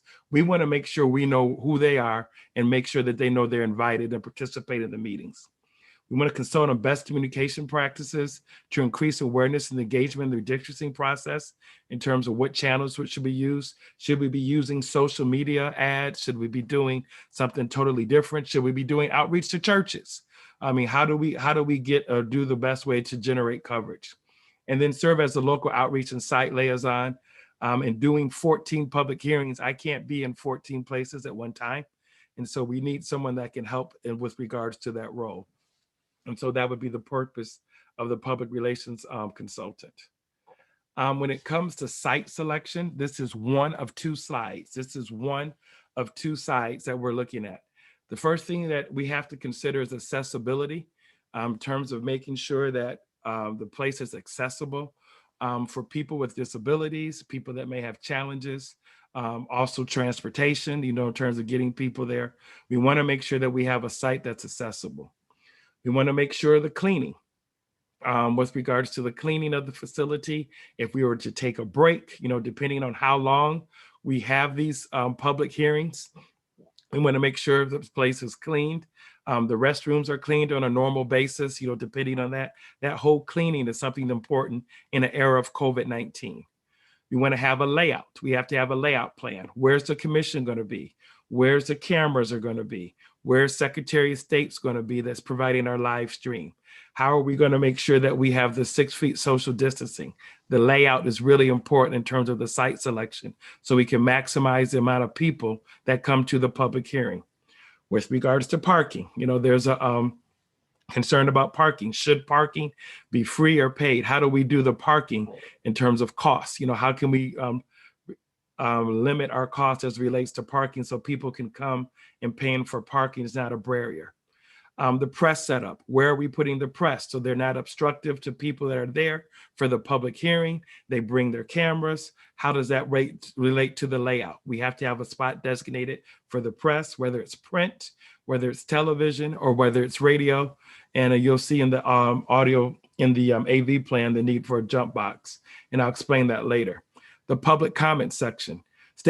Where are we going to have the public comment station? If people have to leave, they can't stay long. Where are we doing the public comments? Where do people want to submit maps? Where's the public comment station going to be? And how can we set that up so that we can ensure social distancing? The other thing is rental time. How long are we going to have our public hearings? We were talking, I was sharing with regards to public hearings, we want to provide time, whether people are first, second, or third shift. It doesn't matter when they work. They should be able to have voice before the commission. So looking at how are we going to set up time for our public hearings so we can maximize hearing from as many people as possible, despite the different work schedules that they may have. That's another thing with site selection. The other thing is the restrooms, the sanitization. After every person speaks during public hearing, we have to sanitize the mics. We have to have somebody to sanitize the mics. That's something that goes into the cost. Certain facilities are requiring that we're having security. When we have meetings open to the public, we're going to be required to have security. The other thing is setup in terms of, are we going to set up in terms of theater style where it's just chairs? Are we looking at rounds? Are we looking at classroom style? Just a whole setup for the public hearing. Social distancing is also a factor. And then also the stage so that people can actually see you. So these are all the things that are really going into a site selection process so that we can get as many people as possible, but also keep people safe and to make sure that it's accessible and affordable for all to attend. So I just kind of wanted to share with you, some of the things that are going on to make this happen. From an audio visual standpoint, we want to make sure that we have great cell phone coverage. Our translators will be available with regards to cell phone coverage. That is something that is important. The jump box is something where the press can insert their AV device so they can, their audio device so they can hear directly from the microphone system. When we look at that, we also have projectors. We need to consider projection screens, projectors. That's on the next slide. Projectors so that we can display the information so people can see it or hear the presentations. The internet, we need wireless and hardwire for live streaming. We need a hardwire access for the wireless. We're trying to make our public comment stations flexible. So we'll need wireless access. And so that's something that internet will have to be provided that we'll need at these facilities as well. The other audio visual needs include projection screens, sign interpreters, signage and graphics, a sound system. We need microphones for each of the commissioners. We're going to need microphones in the audience. For our speakers, we need a mixer board so that they can mix in the audiovisual for the live feed. We'll all be there. Translation is consistent as Arabic and Spanish like we do for existing meetings. And then we'll need videographers so that they can see people when they're speaking. They need to be able to see the commission. They need to be able to see the sign interpreters, and they'll also need to be able to see who's providing public comment. So these are the audio visual stuff that is happening. And this is something that we would be doing at each of our public hearings. So just wanted to give you a concept of what we're doing to build up to these public hearings, executing these public hearings so that we can get the maximum participation as possible for each of these public hearings. If there's any questions, Mr. Chair, I can take them at this time. This is just more of an informational presentation. And then I do have a branding one after this question and comment. Does anybody have any questions for Edward? Oh, I don't see any, Edward. So branding. I'll go right back. Thank you very much.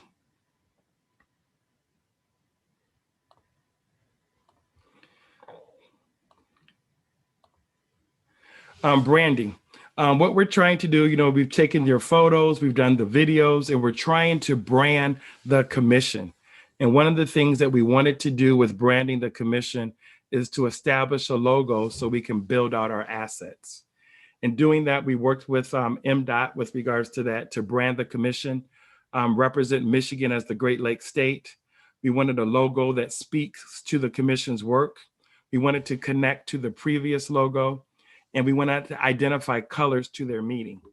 Blue, in addition to representing water in the Great Lakes states, also means trust and loyalty. Orange means vitality and construction. Vitality in terms of a sense of energy.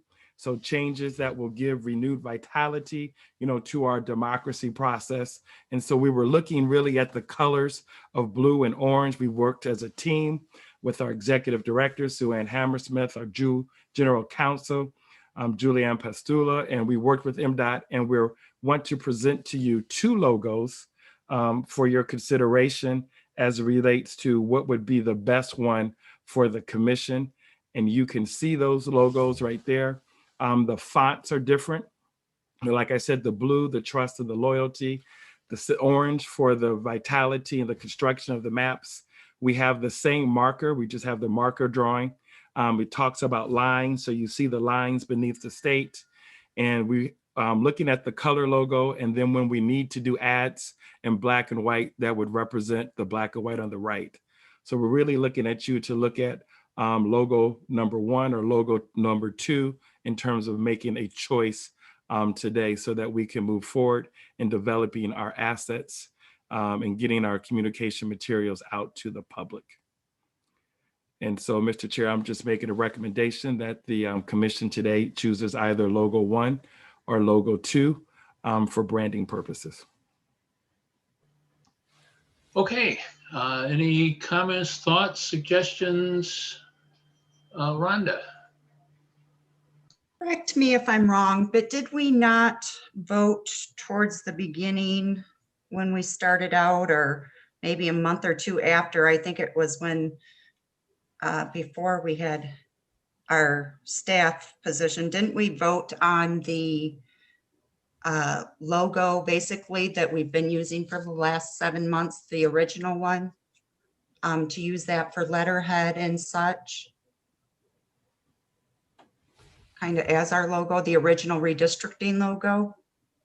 I think you can correct me if I'm wrong. I don't know that we voted on. I know there was some discussion once Sue came on to have a letterhead set and somebody designed it.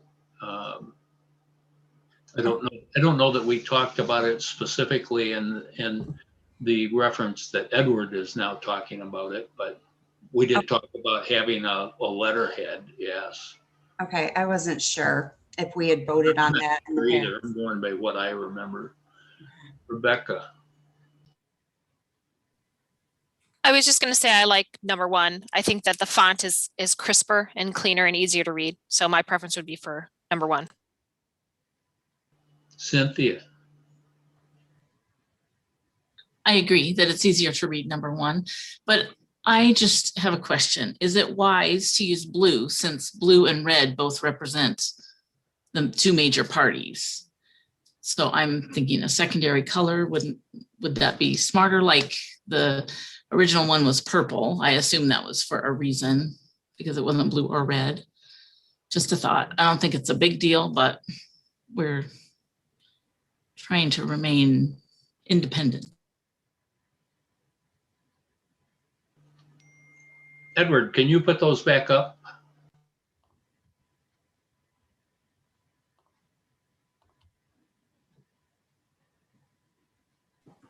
I thought it was orange, but it could be me. It looks blue and orange on my end. Right, I'm saying I know it's orange, which is a secondary color, but blue, either blue or red seems like a bad choice to me. So This is Michigan's it color. kind of looks like, where some people could think that we're leaning a direction just from the public comments that we've had. Doug? Yeah, I just want to say I completely agree with what Cynthia's saying. I can see where people could take it that way easily. So I think the color should change. I think they should be green and white. Go ahead, Rebecca. Sorry, I had to unmute there. I'm just wondering if we could maybe make it a different shade of blue, like more of a teal, because I feel like Democrat is associated with more of a darker blue, like is in this, or green maybe instead of blue. Is there an official state color?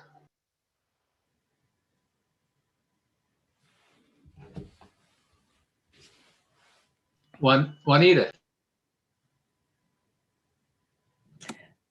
I believe that the colors that are up there are the official state colors, blue and that orange. That was a slightly joking question, but hey, we got everything's got to state something. Rebecca?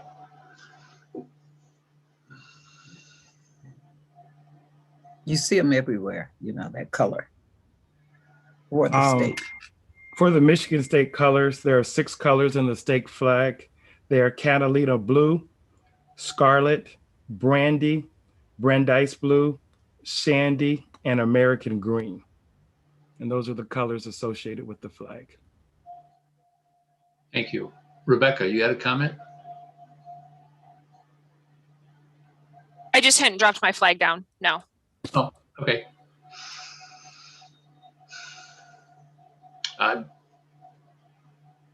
Juanita? Is there any way we could look at some of those colors, or do it matter? Or if everybody in agreement, I just wanted to see what they look like. I'm so used to seeing blue and orange everywhere. Well, we could ask Edward. I mean, I guess there's kind of is the design, is that something that everybody can kind of go along with? And then we could have other colors brought back to us to pick the colors. How would that be? On a consensus, shake your head. Okay. So everybody kind of likes the design. Edward, bring back some different color combinations next week and we'll get her set. Okay, just so we're all clear, we're all saying that to logo number 1. And I'll put it back on the screen just to make sure. Sure, do that. Just want to make sure we're all talking about logo number 1. Okay, everybody likes logo number 1, do the thumbs up. Seems to be consensus on that one. So you bring that back with different color combinations and we'll that would be great. Thank you. Is that it for you, Edward? That is it. Thank you so very much. I've taken more than enough of your time today. So thank you. You've taken exactly the right amount. Sue, talk to us about money. Oh, yes, I'm happy to do that. I am presenting a budget today that has a lot more detail than the last time you saw it. Initially, I told you when we got the mapping consultant number that would have a great deal to do with our budget. Also, Edward has been filling out a lot of the marketing and communications needs that will have to be handled as we host public hearings and town hall meetings. I don't know if you have specific questions, if you want me to go line item by line item and explain it, or if you've all read it and just want me to answer questions, I'm happy to do that. Tell me how you'd like to proceed.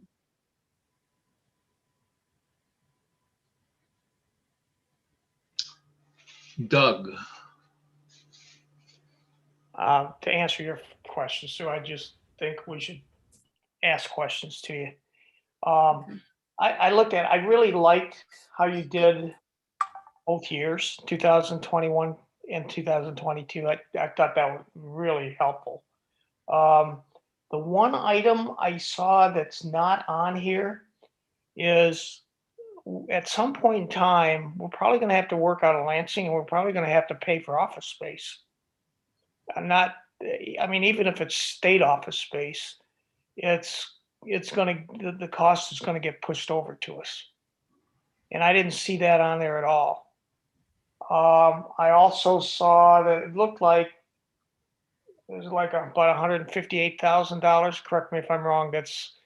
That were unused at this point or unallocated at this point. Yeah. So does that infer that we don't have to go back to the legislature for more money? Well, my answer right now would be maybe. What the change in the census has done by delaying the census, it's delaying our work. Correct. So for example, our second round of public hearings will be bumped into the next fiscal year. So it's kind of split out our costs. Again, I'm not real sure, for example, on the mapping firm. I did a 60-40 split, assuming we might spend 60% this year, 40 next. I'm not sure that that's accurate until the negotiations are finished and we have a plan in place for them to do that work. So we're very close, I would say. If there is a possibility, we may not have to go to the legislature. Regardless, we will be reaching out and letting them know where we are in the process. And, you know, that way they know if we have to come back to them, if there are expenses that are incurred that we didn't anticipate, then we will. Let me ask this question. The $3.1 million that the state allocated to us, was that just for this fiscal year or was that for the entire project? It was for this current fiscal year, and there will be another appropriation starting on October 1st then for the next fiscal year. So really, we're not $158,000, or was that just this year? Short. That's for just this year. Okay. Okay. So how are we working with this legislature on the budget for next year? You're dealing assuming. There really isn't any work that we can do. The Constitution sets our budget at 25% of the Secretary of State Office's general fund budget. So it will be a formula that will be put into that budget. It's not something that we have to ask for. It's set in the Constitution. Well, roughly speaking, it's probably going to be another $3.1 million. Maybe not, because there tend to be budget reductions every year. So I wouldn't count on 3.1. Yeah. And we may not know that until September 30. We could know at any time between now and then, but again, that's an unknown until the budget's, you know, finally determined, which may be as late as the end of this fiscal year. Got it. One last question. This refers back to the comment I had at the end of the discussion on the meetings. Let's take, for example, the section you have this year for public hearings. It's $320,000. What financial controls are we going to have in place to ensure we don't go over $320,000?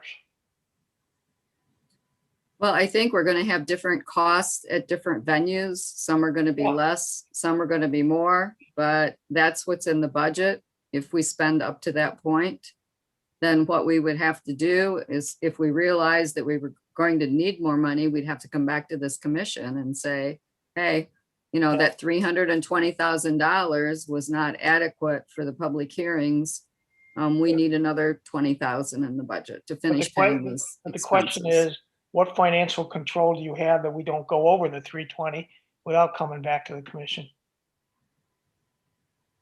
I think you work with your staff. I mean, that's our job, is to watch this budget and to spend what we're allocated and to not spend over without permission from this body. So you're manually going to track it as we spend it? We are going to track it, absolutely. Okay, I yield back. Thank you. Rhonda, Okay, I looked over the whole thing and I see the projected for the meetings, 320,000 this projected for this fiscal year, 176,000 for next fiscal year. And then when I go on to the second page, I'm seeing the communications and outreach activities with a projected budget of $371,880 for this fiscal year and $100,000 for the 2022 fiscal year. And I do see a little bit of the breakdown with the research and the pictures and what have you. I'm just curious what other costs are going to be incurred with that amount of money. What are we looking at spending that money on? I mean, I understand with the hearings, it's the venue. Who may not have the resources, all the stuff that Sue just said. I mean, you're looking at 16 hearings. We're looking at a campaign. We're looking at 2 campaigns this fiscal year. One, to get people to the hearings, and then an educational campaign on how to submit maps. And that will be a statewide campaign that will crisscross the state, including rural areas. No stone will be unturned, but we have to teach people how to submit maps or how to submit public comments. So all of that is coming from that money.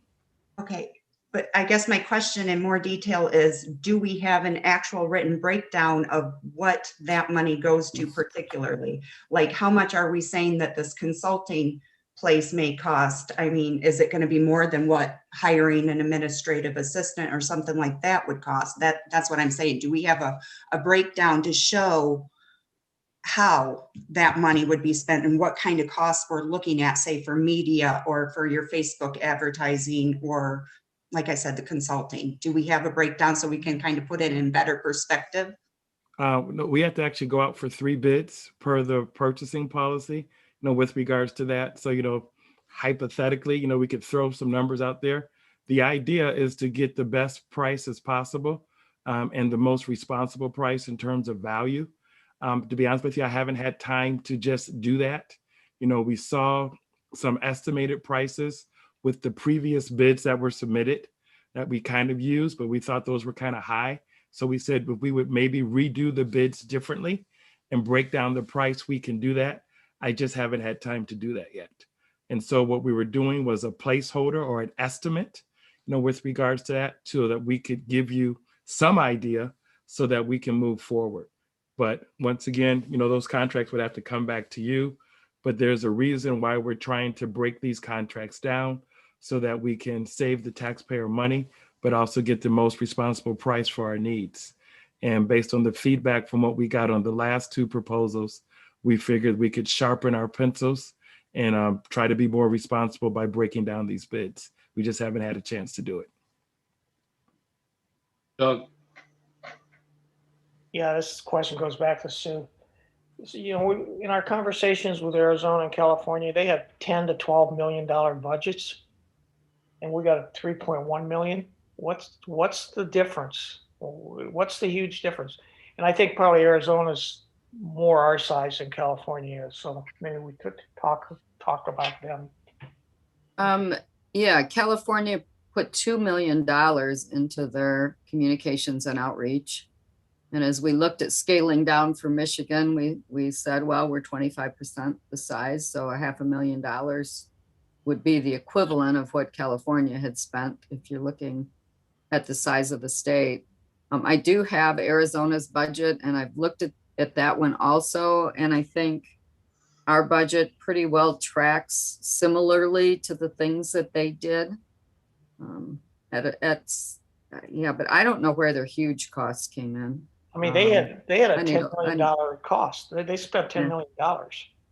I know. I mean, one of the things, Doug, that they had a lot of litigation going on early on. And I haven't seen their budget, but they had a lot of litigation. Yeah, we don't have that. Yeah, that may have been in their budget. Yeah, very much so. Okay. Juanita. I yield. I just want to ask a question. The budget that Rhonda just ran off, did each of us get one? Because I don't recall having one. Should have come in your packet. I don't see it in any of my packets. Yeah, and in your email, they were emailed out to everybody. Here's the link that's on the chat if you want to grab that. Can't see that right. It's, Mr. Chair, if I could just, Sure. Julianne? Commissioner Curry, it's a single sheet of paper that's double-sided. Yeah, but I don't, let me see. I've looked, but I don't see it. Maybe I'm overlooking it. I didn't see it. It was the 6th attachment on that email. Maybe Sue, if you could just text me that email and I'll just look it up later on because I don't see it on any of my paperwork. If you go into the chat and click, it's right there for you. Okay. Sarah just put it up there for us. Any other questions on the budget for Sue? Just a second. Sorry, Steve. I don't know if you can see me. Oh, sorry. Just a minute. I would say that on our budget, we might get lucky with the fiscal year. We might also not get lucky in that if they don't pass it when they're supposed to in June, we could be back into October, November like we used to do. And I think that we need to be talking with the budget people in the legislature so that we have an idea of what it would take to get more money. I can't believe we're going to be able to do this for the budget we have, but we'll see. MC. That's what I was going to offer. I just really appreciate how budgets are actually like a reflection of our priorities. And it looks like we're spending time or money where we're with education and with people regarding the public hearings and the outreach. I really appreciate that. And yeah, what Steve just said, I'm just incredulous. I think Doug was alluding to this too. The idea that you've been able to balance the budget with over these 2 years and that it's presented and no one has a crystal ball. So I know you're giving your best shot and I really appreciate it. I think it's a reflection of the priorities I'd like to see with emphasis on the citizens. I would move that we approve it. I think Sue, are you asking that this budget be approved or is this for informational purposes at this point in time? Since our budget is set, we're just moving money around. I am asking for it to be approved. We've never had an approved budget, and I think it's really important. Every once in a while, there are expenses that come through that I can't approve because I don't have them in an approved budget. So as general expenses come through, and especially as Edward begins his work with these venues and getting the public hearings together, I think it's going to be really important to have this approved so we can do the work. Agreed. And I'll be specific. This is number 7, the attachment number 7. It's the resolution that I'm moving. And just what you said, Sue, I think Rebecca spoke to this last time we were talking with, that a budget for Edward is really important. So I just really appreciate this. And I'm moving the resolution 2020, February 13, 2021, excuse me. And it's presented March 11th. And it says, be it resolved that the Michigan Independent Citizens Redistricting Commission approves the budget for the fiscal year October 1, 2020 through September 30, 2021 as presented. That's what I'm moving. Second. Do I have a second? Dustin. Juanita, have you had a chance to get to that budget sheet?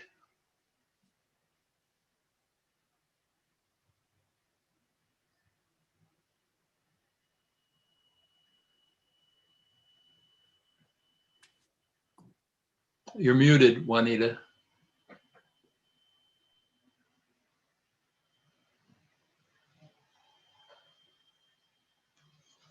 I'm good. I'm good right now. Okay. I'll get to it in a minute. I just wanted to make sure I had a copy of it. Thank you. All right. Doug. My opinion would be that we table the motion until we see the budget with office space in it. I don't know what others' comments are on that. That's going to be a significant cost if we have to incur it. And I guess I would offer, Doug, that because we don't know what's going to happen and because we are in the space we are, this is sort of the best that we have. And so I feel like we work with the information we have right? And I hear what you're saying is like, that's what you're predicting. But what I'm suggesting is that like, I would rather us take that step and make it when we need it, because right now it's just another opinion. And I guess we've got an opinion that's presented. And I would like to just sort of suggest that the staff have given us something that I think is incredible, right? We've talked about that. It may not be what we actually need, but budgets are always, the best guess. And until we know that we need an office, I would rather us approve what we need right now and then make that change as when it arises. We cross that bridge when we come to it, so to speak. That's The motion by Doug is that we table this. There's no discussion on this motion. It's a vote up or down.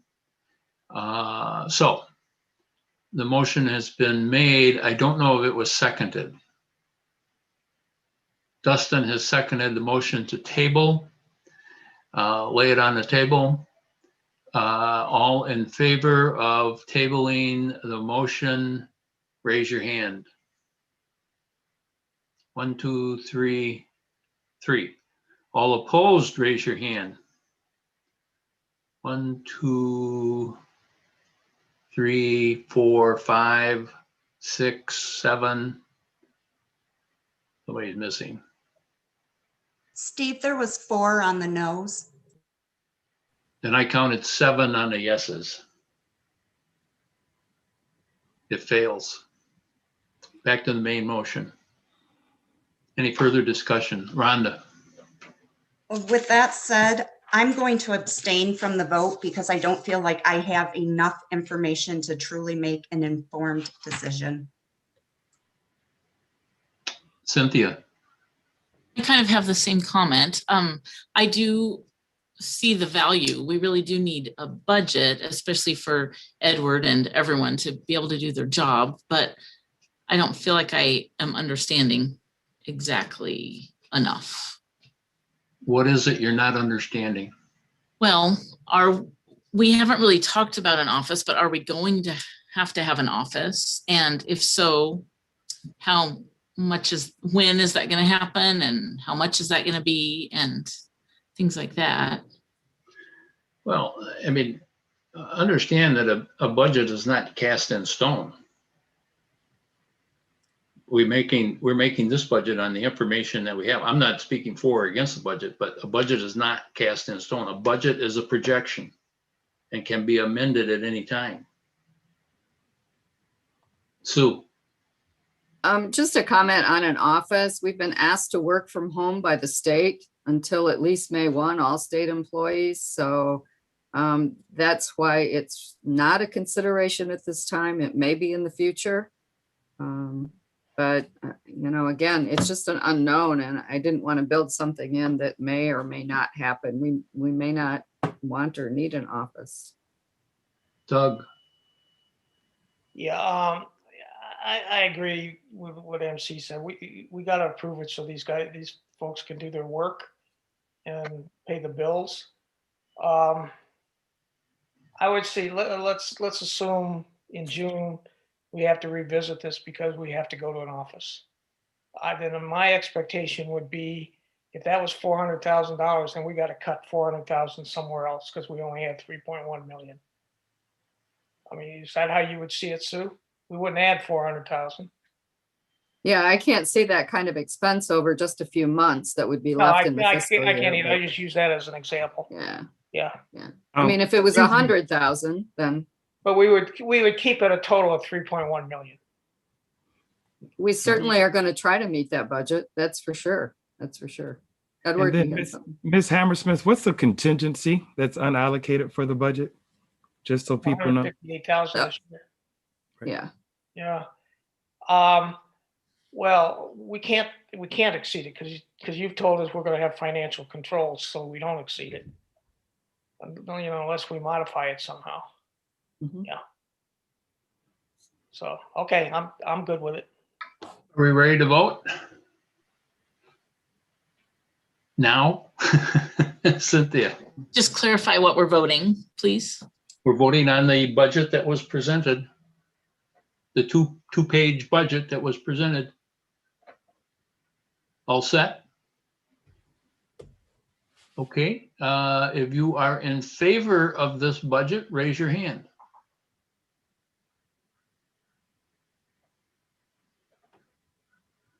I think that's everybody. If you are opposed, raise your hand. And we got one abstention. Mr. Chair, Yes.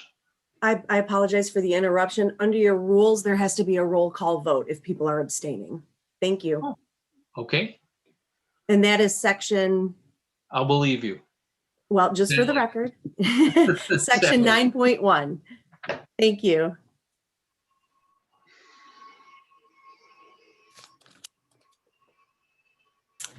Hello, commissioners. I will now do a roll call vote if that works for you, Mr. Chair. It does. All right. This time, starting with the next person in alphabetical order. Rhonda Lang, Abstain. And the reason, I'm sorry, the reason for the abstention shall be entered in the minutes of the meeting. Well, I have to say it we again, stated the reasons previously. but I'll say it again just for record if we need to be.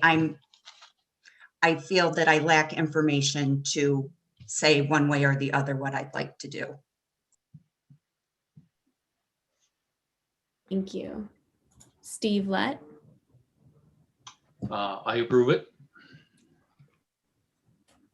Cynthia Orton, Approve. MC Rothhorn, Approve. Rebecca Zatella, Approve. Janice Villette, Approve. Aaron Wagner, Approve. Richard Weiss, Approve. Dustin Witches, Approve. Doug Clark, Approve. Juanita Curry, Approved. Anthony Eade, Approve. Brittany Kellum. Approve.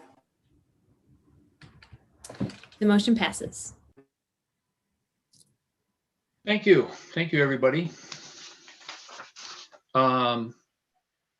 Next on the agenda are meetings, virtual meetings after March 31 per the Open Meetings Act. Is that going to be Sue?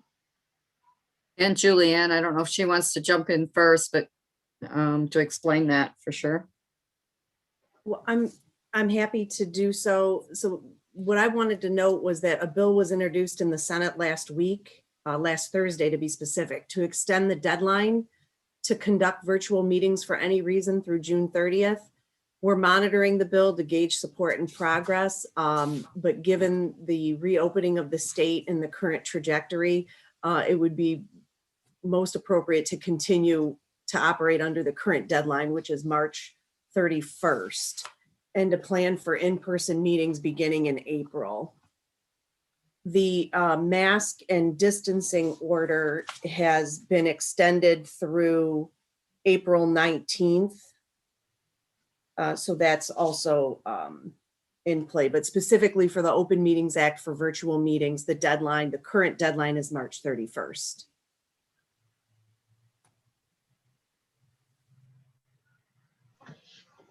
Thank you, Mr. Chair. Sue, anything to add? What I was going to suggest then is that we do not meet on April 1st because we probably won't know if this ability to meet virtually will be extended or not extended. And it's pretty hard for the Michigan Department of State to turn on the dime and set these meetings up in a location with all the technology that they need and to get the translators and everybody in place. So what I thought I would propose is we move the April 1st meeting to March 30th. If we can do that, it would be immediately after the VRA Legal Counsel Committee, assuming we get proposals from legal counsel. And that we would just extend that meeting. And that would make it easier for MDOS to change that. And then after that, we would probably give them a little bit of time and maybe not meet the following week. And then April 15th, kick into high gear again. Doug, you had your hand up. this was a question for Julianne. If the Senate passes that and the governor signs the use of virtual meetings, is that going to impact the work that Edward's doing on the public hearings? So that we've been discussing, the in-person / virtual, particularly with the public hearings. Yeah. Because again, if there's a local state of emergency or disaster in a county that would have a flare up or something, that could also impact the public hearing schedule or how the meetings are held. So we continue to discuss that. But again, the requirement would just be if the body chooses to have the virtual meetings for no reason, if it were extended. And again, up until very recently, there had been no movement or no introductions or no discussions on that. So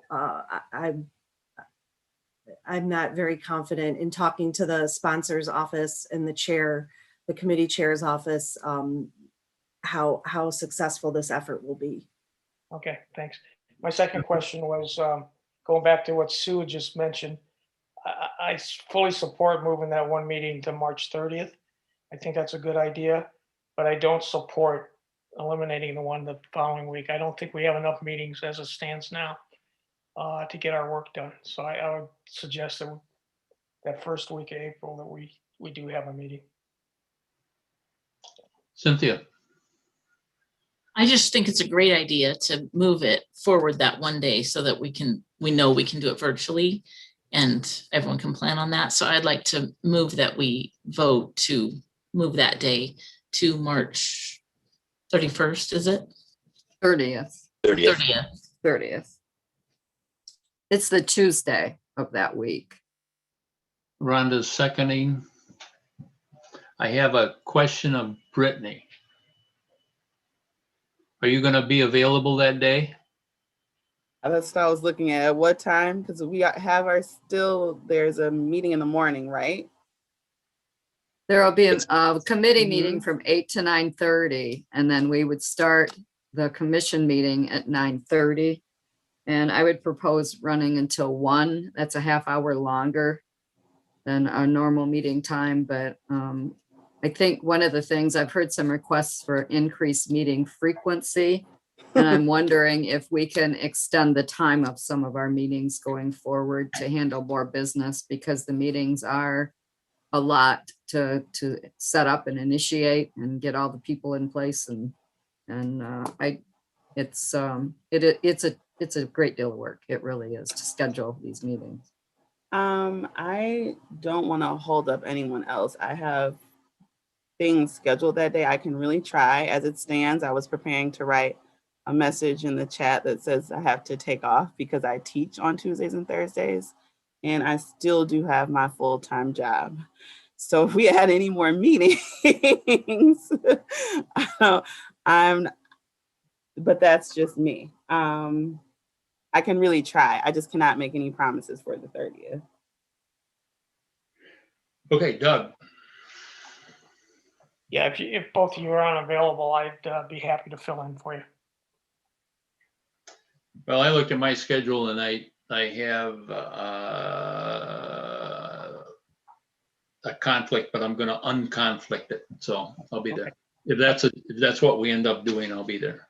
Okay, sounds good. And like I said, I'm not going to say no, I can check, but there's literally 5 things on that day. So I just have to see if that's even possible for me. All right, are we ready to vote to move the meeting? If you're in favor of moving the meeting as presented on our agenda, actually, raise your hand. Those opposed, same sign. Okay, the meeting that was scheduled for April 1st is now scheduled for March 30th, beginning at 9:30.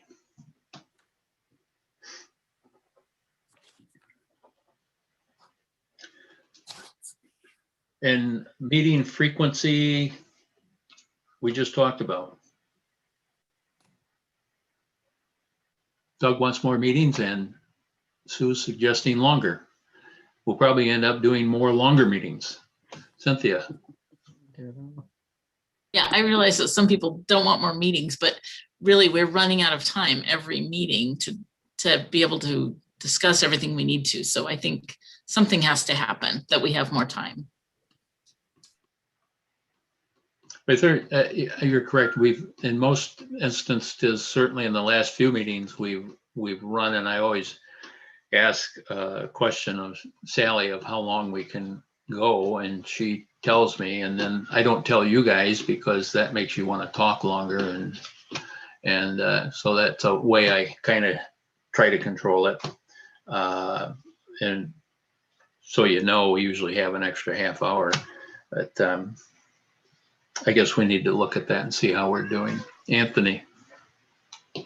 Yeah, I foresee these meetings getting even longer and the agenda getting longer as we go along. So I would just suggest to, all of us to, especially people that have, other responsibilities, to try to make arrangements now so that when it comes time to either go longer or add more meetings, we can all be prepared for that. It's always better to be proactive, is what I think. Sure, thanks. Rhonda. I'm going to agree with more meetings too. I actually had said the same thing to Sue. Just because of the last few weeks, it seems like there's been vital business that we needed to get to that we just didn't have the time. And it gets pushed back week after week after week. So I was kind of on board with that same notion that maybe we needed more, at least till we get caught up a little bit. MC. So listening to I wonder if we could try to add an hour, half an hour to an hour to each existing meeting, which is what I heard Sue suggesting. And I guess that could be on either end. I'm open to either side, even starting earlier, half hour earlier and ending a half hour later.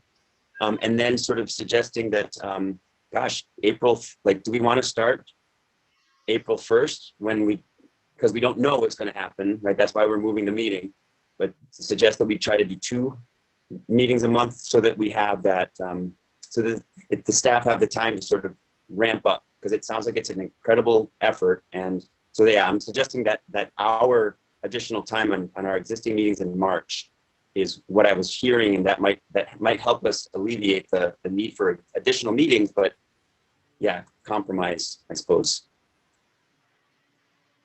Brittany.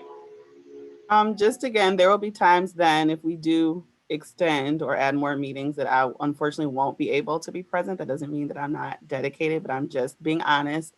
I would also say whether we make the meetings longer or we add more meetings, I encourage the commission to honor time and be decisive when we do have time.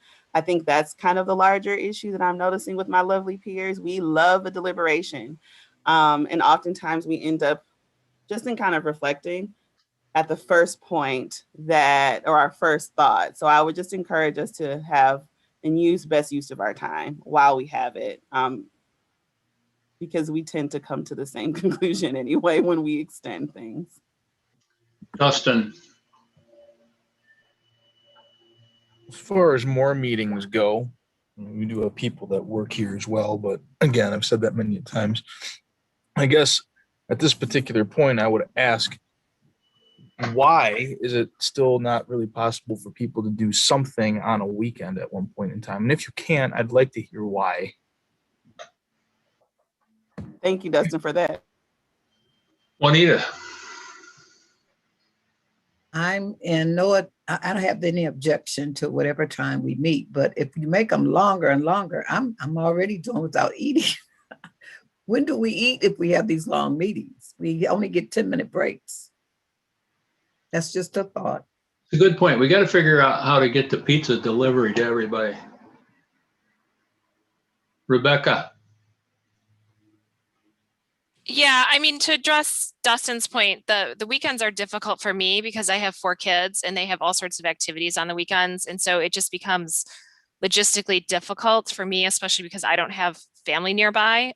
So that it means that my kids end up, if we had a bunch of meetings on Saturdays, my kids would miss their activities because only my husband could take them. And when you have 4 kids, possibly going 4 different areas, then they just miss events. So I don't mind doing a Saturday here and there, but if it was like an ongoing consistent thing, it just would be very difficult for me. The other thing is the same thing with going farther into the evening. I could do like a noon to 4 meeting, or we could do a 9 to extend it to 2 meeting. But once we start pushing into the evening hours, again, we run into the issues of it makes it difficult for me with a family to get my kids to their events that they have in the evenings, because there's just me and my husband, and they're often going different ways. And so that would mean that one of them would be missing their activities. And frankly, considering that they're remote schooling right now, they need those activities. I mean, they really do need to get out and see people, because it's really hard on them right now to not be seeing people during the day. Well, we've had this discussion before, and I'm sure we'll have it again. And the challenges have not changed. At some point, we're going to have to make each of us will have to make a hard decision as to what's going to happen. And some people, as Brittany points out, some people they're going to miss meetings. So as long as we can get 9, we'll be in good shape. Future meeting agenda items. I'm assuming that's Sue. It is me. I haven't done this much lately, so I wanted to just let you know what's coming up. Next week on the 18th will be exactly 6 months from the time that this group selected a chair. So the motion was that at 6 months, the chair and structure will be assessed. Now on your rules of procedure, it says the chair will serve for 6-month terms. So at this point next week, you would want to consider what you want to do about going forward in that arena. Also on the 18th, we're going to have Tom Ivaco come and talk to us a little bit about communities of interest. And he will be bringing Susan Smith from the League of Women Voters on his panel for that presentation. And that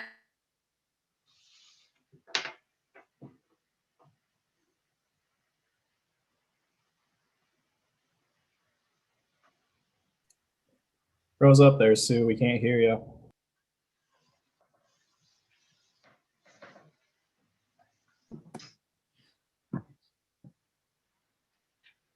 Got on Zoom, am I right?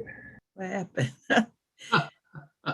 Juanita, since Sue's frozen, what? Yeah, real quick. I kind of thought when we said, I know we voted that we were going to change, but I thought our final remarks was we were going to keep you and Chairlette, and Brittany Cullum as the assistant. Am I wrong? Well, my recollection is that we were going to take a look at the 6-month period and decide what we wanted to do. So I guess We've gotten so used to you guys. You're doing a great job. You'll have another shot at me. Don't worry about it. Sue's gone. Do we have Rhonda? What? I was hoping Sue would come back because she was talking about the continued ed. And honestly, I wanted just an opinion. I feel that with our meetings, that's where we've been running into the issue with the time, is the continued ed going on and on and on. And I heard a recommendation about possibly, and I thought it was a good recommendation, about having, when we have continued ed, people come in to do that, maybe moving it to the end of the meeting so we can actually get to our business first, and then time allotted that's left, they could have the end of the meeting, which I thought was an excellent idea, because the last couple of meetings, when we had Arizona and that's kind of what happened. We ran out of time to get to our actual business that needed to get done because we had the continued ed. So that's kind of a concern for me. I understand continued ed is important, but I think maybe if we can move it to the end of our agenda so we can actually get to the vital work that we have to do, it might be a good thing. Just a thought. Sue, okay. Yeah, my internet just totally crashed. I'm so sorry. And then I missed what you've said. So I appreciate you either repeating or calling. Rhonda's concerned that we are running out of time continuing ed is important, but she's suggesting we put it on the back end instead of the front end so that we get our business done and then have the continuing ed. That sums up her comment.